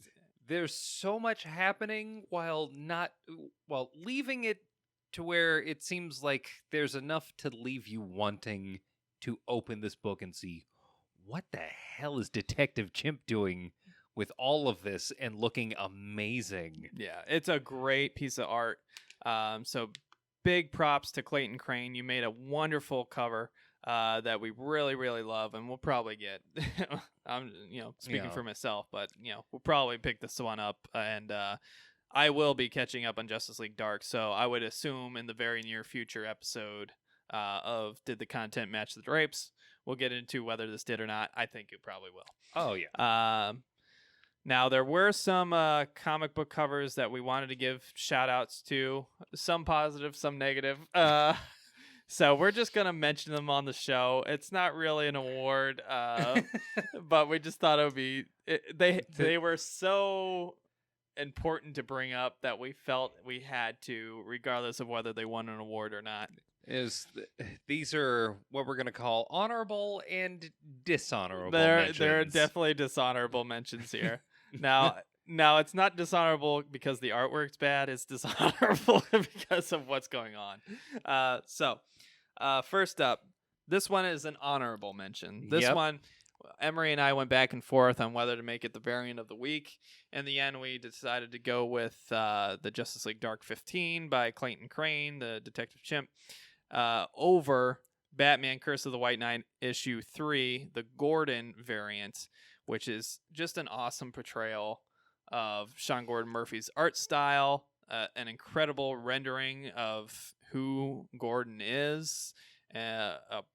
It's a distillation of not just the character, but the setting as well. Yeah, honestly, this is the cover that I wish was just a volume cover for the entire run, because it's so good. I don't know how relevant Gordon is in this second kind of season of the White Knight universe, but it's just a great cover, a great showcasing of Sean Gordon Murphy's style. It's a very unique and very well rendered style. It's beautiful. I just really love everything about it, and it's perfectly in season, in tune with the start of fall and October, which is right around the corner, with the colors and the vibrancy. I'm going to say it right now. Gotham, the television show, should have been following this James Gordon. Yeah. So like nothing against the first season of Gotham. That one was pretty cool and interesting. I really liked the first season of Gotham, is when we got into the weeds with Bruce and Catwoman, who were like 5 years old. Yeah. That's when the show really went off the rails and kind of got ruined. But yeah, this cover makes me think of the seasons 2 and 3 of Gotham that I wanted but didn't get. Yeah. But it's a great rendering, great piece of artwork. Really love everything about it. I don't even see how he could have improved it. Even the way the title is labeled and everything, with the very kind of typed, keyboard, mechanical keyboard font to it. Just everything about it. Yeah. Screams noir, screams detective. I just love it. That cover looks like it should come with a monologue. Yeah. So big shout out to that. Now on the kind of downside of things, the dishonorable shout outs. Now, this is less because it's a bad cover. The art's fine. I wouldn't say it's great, but it's fine. There's nothing wrong with the art. I'm just partial to it. This is more the title of the variant. They literally named this variant the Shitty Character Decades cover. And it shows Gambit, which is Emery's favorite character. Yep. And several decades of Gambit, which is interesting to say the least. But the reason it's called the Shitty Character Decades cover is because the artist is Valerio Shitty. I'm sure there's another way to pronounce your name, but I don't care to look it up because I find this much funnier. So Valerio Shitty, you didn't do a bad job. Your art is fine, but maybe don't name your variants after your name. Take a stage name, dude. Come the fuck on. The shitty variants just aren't going to fly. 12-year... God damn it. 12-year-olds could make fun of this easier. And this one's just extra insulting to you because it's the Shitty Character Decades cover. It's not even like the Shitty Decades. It's not even saying the cover is shitty. It's saying the character is shitty. Like shitty characters. It's like, hey, we decided to give a spotlight to these shitty characters. It's like, fuck you. Like Gambit. Fuck you too. So there's nothing negative to say about the cover itself, but do something about the name. Yeah. You can't call your covers the shitty covers. Call them the Valerio covers. That's a cool name. Yeah. Your first name is very cool. Use that. The very little solace that I take from that cover is that I look at that cover under the assumption that character isn't featured in that story that I completely disagree with. We'll see. I guess we will see. And then finally, on our dishonorable awards of the week, this one, again, is not because the art is bad. The actual art is very good. In fact, it's great. The problem is what is being portrayed and how it's being portrayed. This one is the Perillo Virgin variant cover of Red Sonja, Birth of the She-Devil #3. This one is done by Lucio Perillo. And Lucio Perillo, clearly you're a very talented artist. Clearly you're very good at your job because the art is actually awesome. It's astounding how good this art is. If it wasn't so boldly ridiculous and in a negative fashion, in terms of over sexualization of the character, which, it's not unknown amongst Dynamite, so we can be forgiving on that front. I mean, But it's this not one- like they're boundless. This one is like, I mean, this is right on Boundless's level though. Okay, yeah, I'll give you I that. mean, It's We have Red Holy Sonja. Yeah, we have Red Sonja basically with her asshole showing, with her little bit of loincloth chainmail flying up above her ass. So, like, literally her entire ass is just exposed and front and center. She's chopping off this, like, demon's head with her ass literally sticking out so far that I swear, if I didn't know better, I'd say I could see her asshole right now. I feel like I can see her rectum as I look at this image because it's so well detailed and that ass is so front and center. my God. And then you have the ridiculously oversized boobs with barely any covering whatsoever. Okay, there's And side boob, and then there's, well, I mean, there's leaving maybe one line of what I'm assuming is supposed to be her scale mail bikini. Held together by floss. But yeah, I mean, it's like the little candy clothes that you sometimes see at sex shops, where it's got like the little Smarties in the bra, and then it's literally just a little piece of cloth that's barely holding everything together. Anyone who's actually worn those would tell you those aren't Smarties, those are dummies. What kind of idiot does something that goddamn stupid? Do you want ants? 'Cause that's how we get ants. Now, Danger zone. I can't speak for Emery, but I'm not a prude. I'm very much into covers I probably shouldn't be into sometimes. I mean, I got the Bombshell Girls behind me, which is probably, a little bit of an indictment despite the artistic flavor to it. A little bit. I have been known to buy a Stepan Sajic cover or two that probably is not for the weak-willed. Are you a Sunstone fan? I am a Sunstone fan, yes. I find it very entertaining, and not for the reasons you might suspect. Although those are also there. I'm just being real, all right? Now, there's nothing... Yeah, we keep it real here. There's nothing wrong with wanting a smutty comic or two. And clearly, you're not going to buy it at the comic shop because it's embarrassing and awkward for everybody involved. I'll buy it.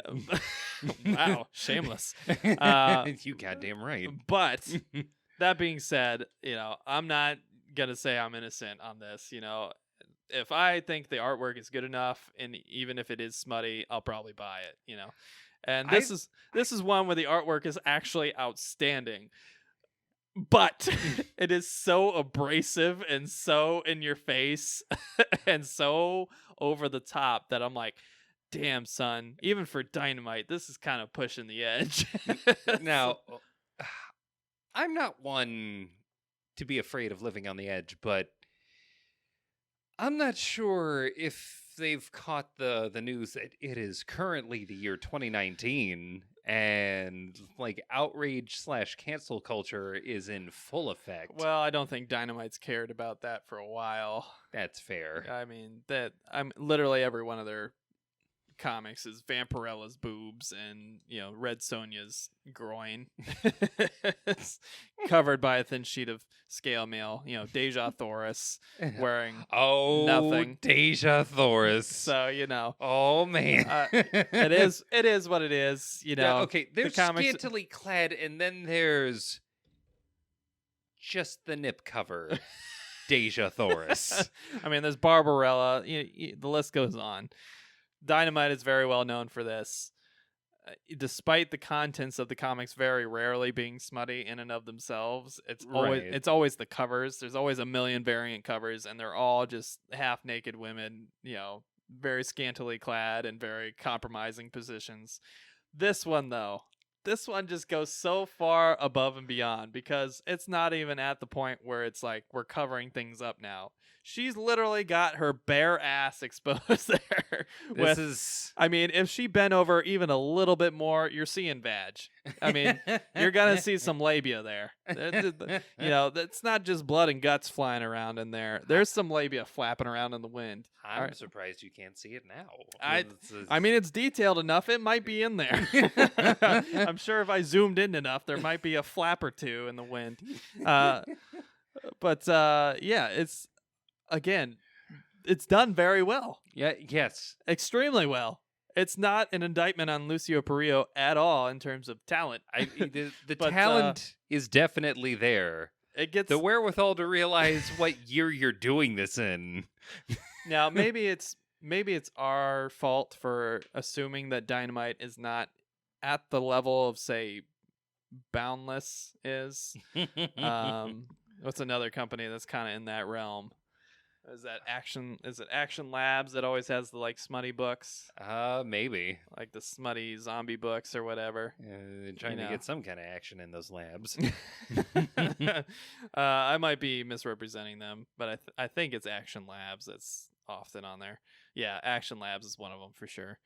Yep. Yeah. Yep. They always have the nude covers that you can buy and stuff like that. Yeah. That is a thing that they do. But I am not one for censorship. I've always assumed that Dynamite was on the edge of that, but never quite crossed over because the story still, generally speaking, seemed to have some kind of depth to them and seemed to be okay. Like there was a really good run of Red Sonja that she did Batgirl. Gail Simone wrote, and it was actually pretty good. Like, no bullshit and taking all the boob stuff aside, it was actually a pretty good book.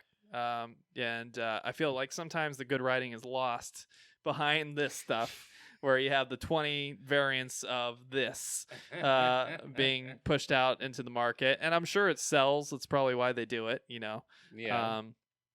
But I'm not going to dispute that. It did need to be brought to your attention, fans out there, or at least if not for anything else, for your entertainment value, as we discuss how ridiculous it is. I mean, it's, again, Lucio Perillo. It's not an indictment on you as an artist. It's a great work of art. It's just it's just so unabashedly.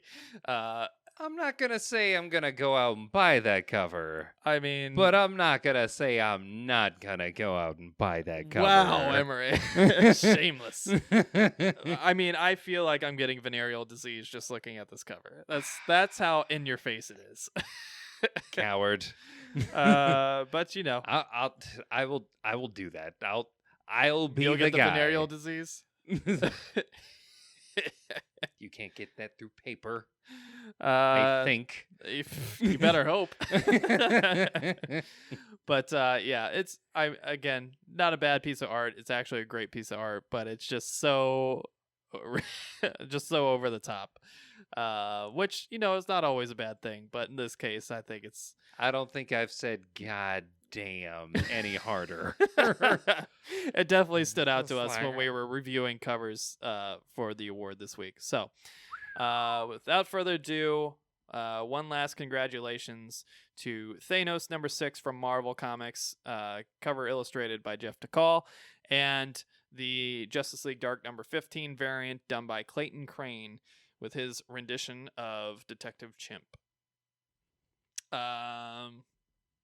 So this is something we haven't done in a while. Let's actually get into a topic. We've done so many catch-up episodes into our run and to our break that we got away from doing topics on both this show and our other show, Hit the Mats. I want to get back into doing the topics because I feel like it's a really fun part of the show that we've been kind of neglecting for the sake of news and trying to push everything along really quickly. So it is a very fun part of the show. So Emery, why don't you introduce us to our topic of the show this week? Well, now that we've finally reached the end of what will be called the Infinity Saga that they're about to put a price tag on if you're trying to get all of this on a DVD or several, not DVD, probably Blu-ray. People have moved up to Blu-ray at this point, right? Okay, I would hope so. Yeah, it's past time. Come on. Does the Xbox One have They Blu-ray do. player. They do. Okay, there's Sony actually makes money on Xbox because of them Good. having to get Blu-ray players. Good for them. There's no reason not to then. Yeah. Got a PS4, got an Xbox One. Yeah. You It's probably like got a Blu-ray player. Yeah. You have a Blu-ray player. Come on. But now that we've gotten through the Infinity Saga, we're kind of doing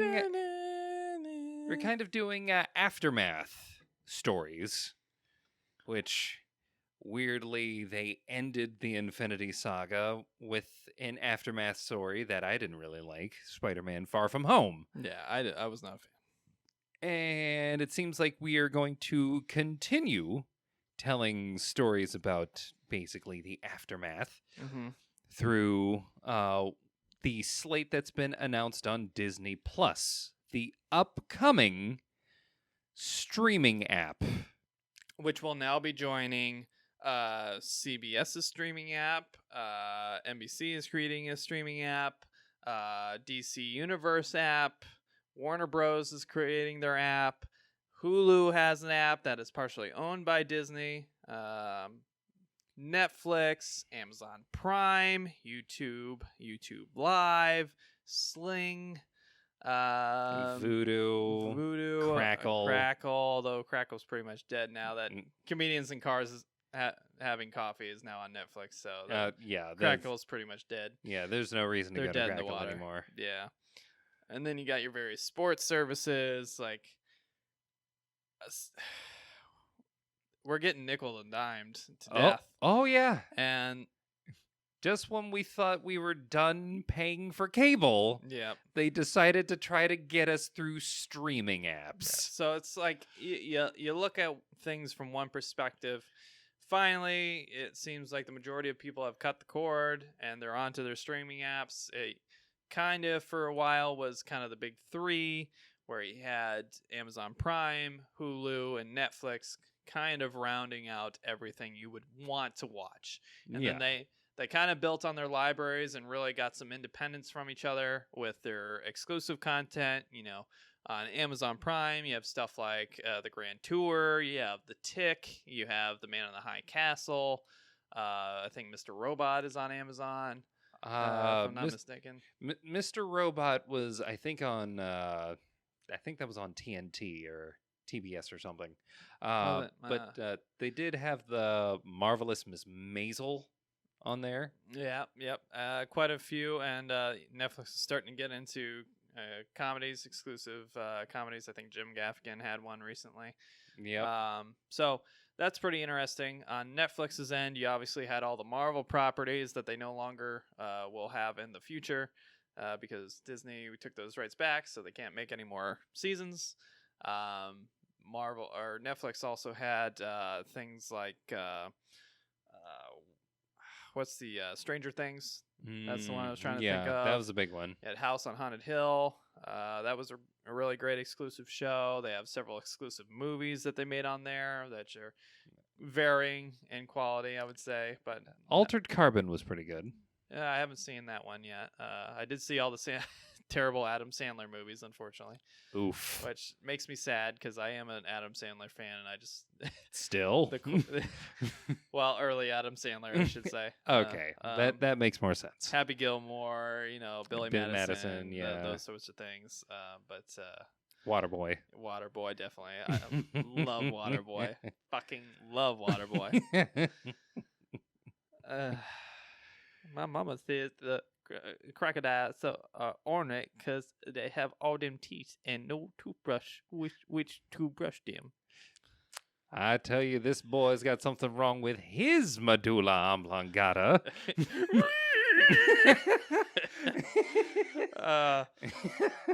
For the football fans out there, when Vontaze Burfict used to be on the Bengals, he's now with the Raiders and seems to be behaving himself. But when he was on the Bengals, my brother and I used to have a running joke that he was Bobby Boucher, and the reason he would always get penalized is because he was drop kicking players on the field.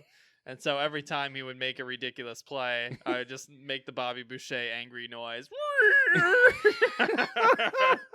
Or every time, he hit a player, like when he blew up Antonio Brown and a now kind of notorious, just before the playoffs game with the Steelers. Yeah. Yeah, I was making that sound effect when he ran into Antonio Brown's head and had just a blatant, terrible personal foul against him, which I think literally broke Antonio Brown. I think the reason he's so crazy today is because Vontaze Burfict broke his brain on that play. Jesus. But I mean, it was that would actually track. It was vicious. And I'm a Bengals fan, but I couldn't defend him. I was like, "Fuck, dude. There's just no going. You fucked up, dude. Yeah. And you're gonna keep fucking up as long as you're on this team for whatever reason. You know, it might be a culture thing. I don't know, but yeah, my brother and I always had this running joke. every time Vontaze did something on the field, you know, he's the water boy. But yeah, it's concerning now because instead of the big three with their big exclusives, you know, now we're kind of in the weeds, you know, where it used to be a value, you know, you could pay 60, 70, 80 bucks for, you know, a cable package that nickel and dimed you, and you got only these specific channels unless you upgraded to this package and this package and this package, and then, you know, you'd only get your cable television in HD quality. I mean, it's fucking 2019. And you only get HD quality on one TV unless you paid for several extra boxes that you had to pay rent on and all this other bullshit. You know, there's a reason why cable and satellite has been dying. It's because it sucks. Yeah, it's a shitty price platform. It's shitty pricing. It's a defunct form of media. It's completely unnecessary. All you need anymore is an internet router. So if you're not giving us the cable service through an internet router, what's the point? Why do we got to rent these big fucking cable boxes and DVR boxes that are, you know, 2 decades outdated? You know, yeah, TiVo isn't a thing anymore for a reason. It's completely defunct. It's unnecessary. It was great for about 5 years, and then it was irrelevant because technology moved forward. The problem now is that we're facing the same conundrum with these companies getting a little bit too greedy on the other side of the spectrum, where they're trying to cash in on this whole, you know, separate from cable thing, have it your own streaming app thing for your network and site. The problem is, if you want to see all the media you want from each of these networks, and you do want to participate in these networks, now you got to get nickel and dime by each individual app. You got to pay $8 for the DC streaming app, which is probably going to increase in price once their platform grows. You know, I probably have to pay like $10 for the WB app. Disney Plus, have they announced pricing for it yet? I assume it's going to start low and then get really expensive down the line. Yeah, from what I saw, it looks like it was going to get like maybe even close to like $5, maybe a little lower, since it's not going to start it won't stay that way. Yeah, it's not going to start with their entire catalog on there, which also has people kind of questioning, like, if you're not going to have the whole thing on there, then what the hell are you going to have? Yeah. But yeah, this is pretty indicative of the direction that the entertainment industry at large seems to be going. Is like, if we can't get you for either paying like close to like $150 a month after, you know, your 1 year contract, is up, and it's like, okay, you got the special deal and now we're gonna give you the real price, and like, oh my god, what do you mean like I need to pay $150 for this whole thing? The only reason why these things work is because they're going to do what Disney is about to do, which is start really small, promise a whole lot of exclusives. Mandalorian, I'm looking at you. Yeah, which, you know, fine. Star Wars is ruined for me. So, you know, the prequels did a good job of kind of hurting the brand, and then Rian Johnson just drove a stake right through its heart for me. So I'm sorry. That movie was so terrible and took all of the excitement I got from episode 7 away from me and just drained me. I actually just recently watched Solo. Was it any good? I sure didn't. I didn't watch it. Like I said, Rian Johnson just ruined my interest in the Star Wars universe entirely. Yeah. I should have taken what happened with The Last Jedi as an indication of the quality going forward. Oh, Because that's sad. Alden Ehrenreich had one chance to prove himself as Han Solo, and I wish the writers had realized that this was his one and only shot, because what they gave him was it sucked. It sucked real fucking bad. Oh no. It's like when you take something as iconic as Han Solo's like famed Kessel Run and turn that into some hodgepodge gonna get like barely lucky bullshit where Han is barely even needed for the thing to succeed at all. They had one shot. They had one shot, and the story it failed. It was so. I would have been more happy had they never given Han Solo his own movie, especially considering the fact that. And this is going to be like probably my biggest issue with the Black Widow movie. That's going to be coming out like in this coming year. She's already dead. Yeah, it is a concern. The time to do that is gone. Yeah. So it's a problem for them going forward.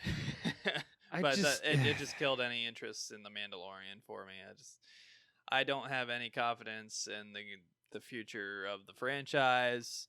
You know, I love J.J. Abrams. I think he did a very good job with Episode 7. You know, people complained that it was too similar to, you know, the original trilogy storylines, particularly the first movie, of course. But, you know, he was doing it for a reason. You know, right. I think he tried to ease people back into Star Wars. Yeah, and the familiar archetypes were a cast of new characters that were super interesting and done very well and fleshed out in an interesting way. And then Rian Johnson just shit on everything, in my opinion, just shit on everything that made those characters interesting, that made Rey interesting, that made, Finn interesting, that made Poe Dameron interesting. I thought he just completely lost sight of what the fuck was going on, what J.J. Abrams was trying to develop from a character standpoint. And Rian Johnson, instead of getting a character-driven movie, we got, you know, a spot segment over the course of a 48-hour, you know, car chase in space, and a slow one at that. You know, it's like, you know, the O.J. Simpson car chase where they were going super slow and he was driving the fucking Bronco and there's just a billion fucking cop cars behind him. Yeah. And people are just watching for an hour while they slowly followed him down the highway in L.A. Like, that's what this movie felt like. Except there was a side quest in the middle of it where we had to give Finn something to do because we forgot he existed, even though he was kind of the focus of the entire first movie. Right. And then we sent Finn off on some side quest to liberate some fucking space camels. And, you know, introduce a character that we said doesn't exist, but then he totally exists, just so he can be, you know, a plot device later. That movie's just awful. Just awful. Ruined the characters. Ruined Luke Skywalker for me. Just ruined so many things. Ruined Finn. Ruined Rey. Just that movie was Poe so. Dameron didn't matter in the movie at all. They had the perfect opportunity to kill Carrie Fisher's character. Didn't do so, and in fact made her a fucking laughing stock. I mean, Space God Leia. I and several other people in the theater literally laughed out loud when that scene happened with Space Leia. Literally laughed out loud in the theater. I couldn't believe that's what they did with her. It was so ridiculous. All right. I'm done ranting. Back to the original topic. Okay. Streaming apps. Yeah. Last bit on Star Wars. I got to say one more thing. Last Jedi failed so hard, it became the light by which I see Episode 7, which I actually now kind of hate. Thank you, Rian Johnson. Rogue One was so good. Rogue One. It's my favorite Star Wars movie now. Rogue One. Yeah, tried. more than Empire. I like Rogue One more than Empire. That's how much I love that movie. It was so good. And you shat all over it, Ryan. Yep. Yep, you sure did. And they're trying to give him his own trilogy, although now they're backtracking on that quite a bit, which is a good thing. Okay. You should backtrack on that. They're publicly backtracking, but I think he still got it. I hope the fuck not. We don't need it. Find someone else. From what I hear, this should have been a J.J. Abrams trilogy, and instead we got Rian Johnson kind of shoved in the middle of it for no goddamn reason. I'm just saying, I hear Knights of the Old Republic is happening. God. Don't let Brian touch it, please. I don't care how big a fan he is. He's bad at his job. No, he's bad at doing movies that aren't his. It's like, I've seen his movies. His movies are actually kind of good. Star Wars, no. Star Wars, he should not hit. It's not him. Don't touch superhero stuff either. Oh, no, don't. Away. You better fucking not. Stay far away, please. Please. So yeah. These streaming services, it kind of sucks because it's kind of hurting, comic book fans who really enjoyed the Netflix shows that Marvel had going. These shows that we have on Hulu and these other platforms, stuff like Cloak and Dagger and, that sort of thing. It's probably going to go to the wayside. They were producing, a Howard the Duck comedy show with Kevin Smith that was supposed to be on Hulu. That's probably in the air now with this new app coming out. So, who knows what the future holds. But a lot of these comic book materials are probably not going to be around for the long term. Yeah, outside of the Disney, them giving there. Kevin Smith Howard the Duck is hilarious to me. It's almost a perfect matching. Yeah. We'll see how it goes. I'm not a big Howard the Duck guy, but it makes sense in my head. He was there to fight Thanos. That's confirmed. Is like you can. For like one freeze frame, you can freeze frame and find Howard the Duck in it. But yeah, there's definitely some concerns there. I think they're gonna get stretched too thin. I think several of these apps are gonna start dropping off, if not getting bought out by the mouse. I see you're struggling. Hot dog. You're not going to do anything with Hulu? Huh? We'll buy 100% of the shares. There's nothing you can do. Gosh. Monopolies are a good thing. I see you're not doing anything with Spider-Man over there. Why don't I buy your entire company? Hey, Amazon. How about you buy out Sony so I can get Spider-Man back? That's a great idea, Goofy. Let's burn him to the ground, Goofy. I think Jeff Bezos might be a Spider-Man MCU fan. Let's burn Amazon to the ground, Goofy. Gosh. So, yeah.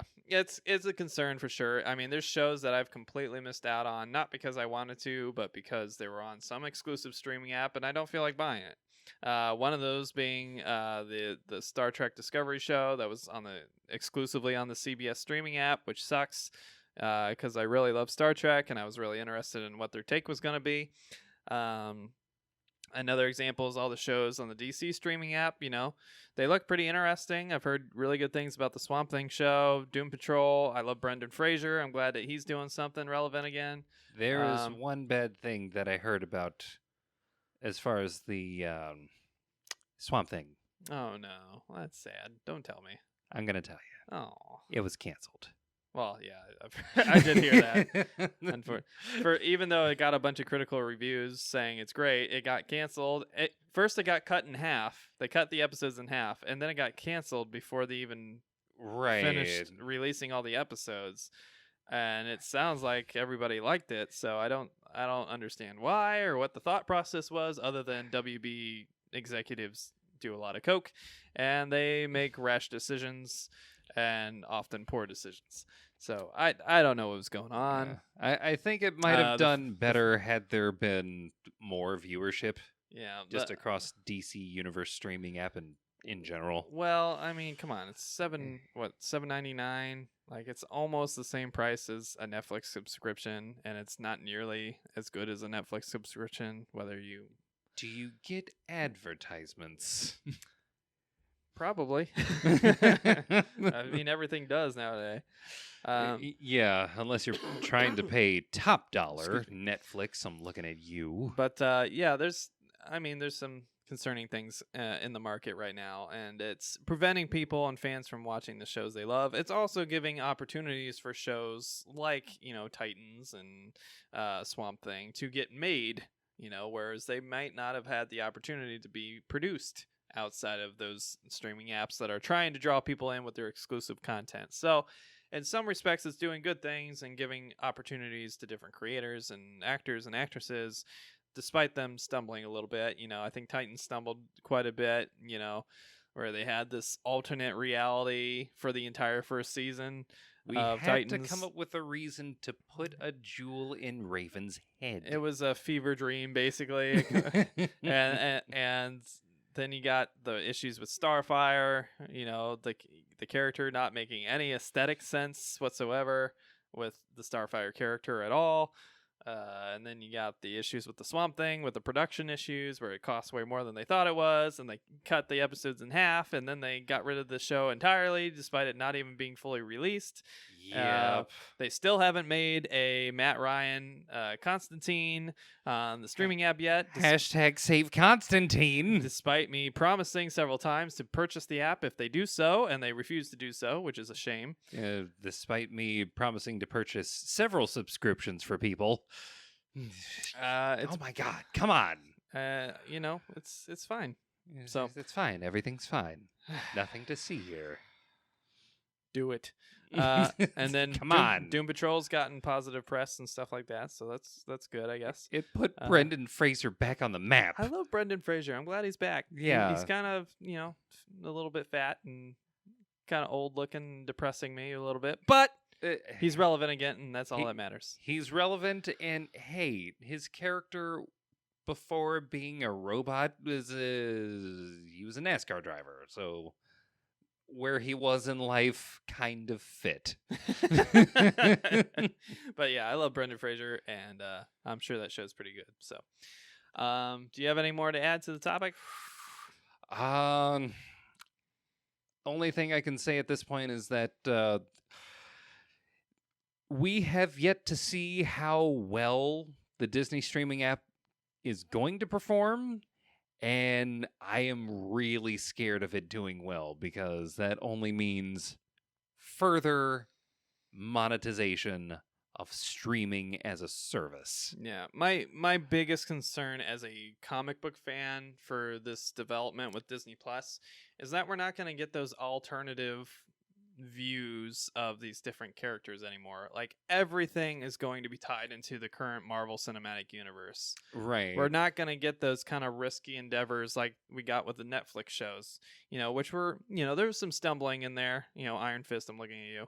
But there was some really high quality stuff in there. There was some great writing, great character work, great actors and actresses portraying these different characters. Jessica Jones, Luke Cage, Daredevil. Luke Cage season 2 specifically.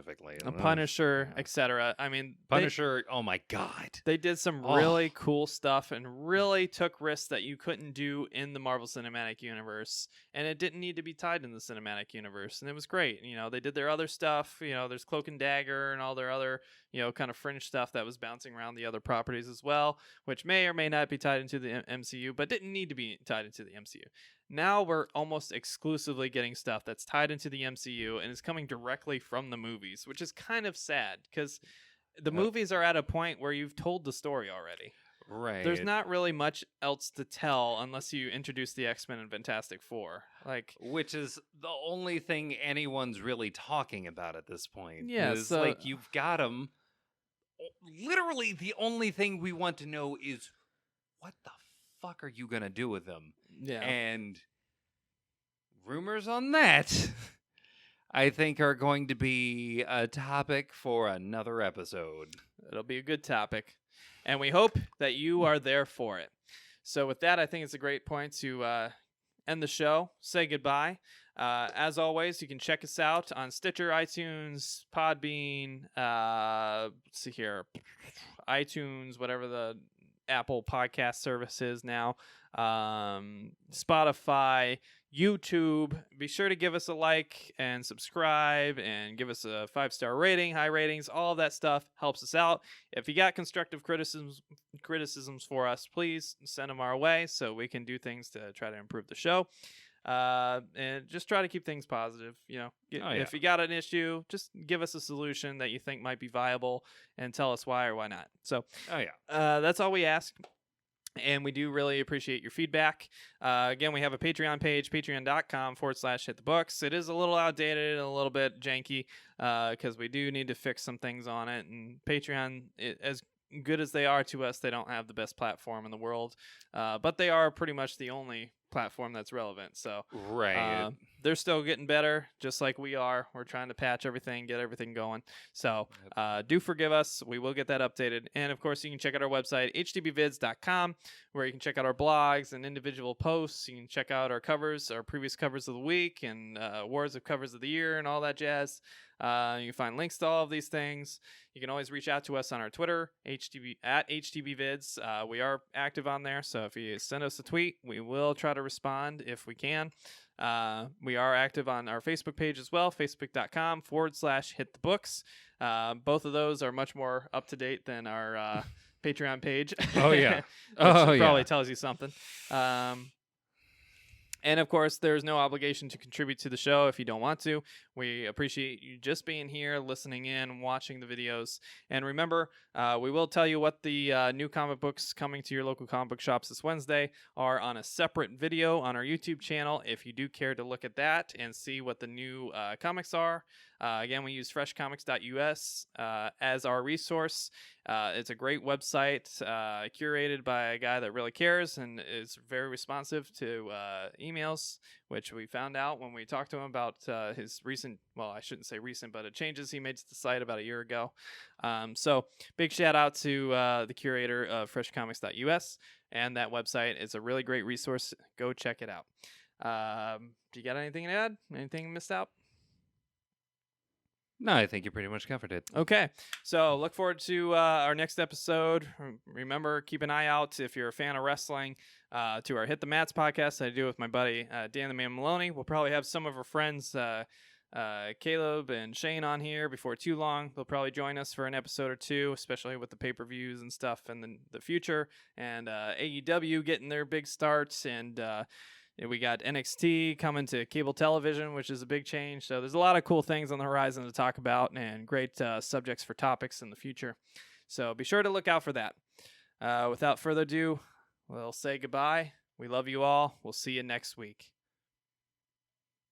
Adieu. And of course, Bob says goodbye as well. Although the Batman mask is devouring his face slowly, and so we may have to replace Bob with his twin, Bob.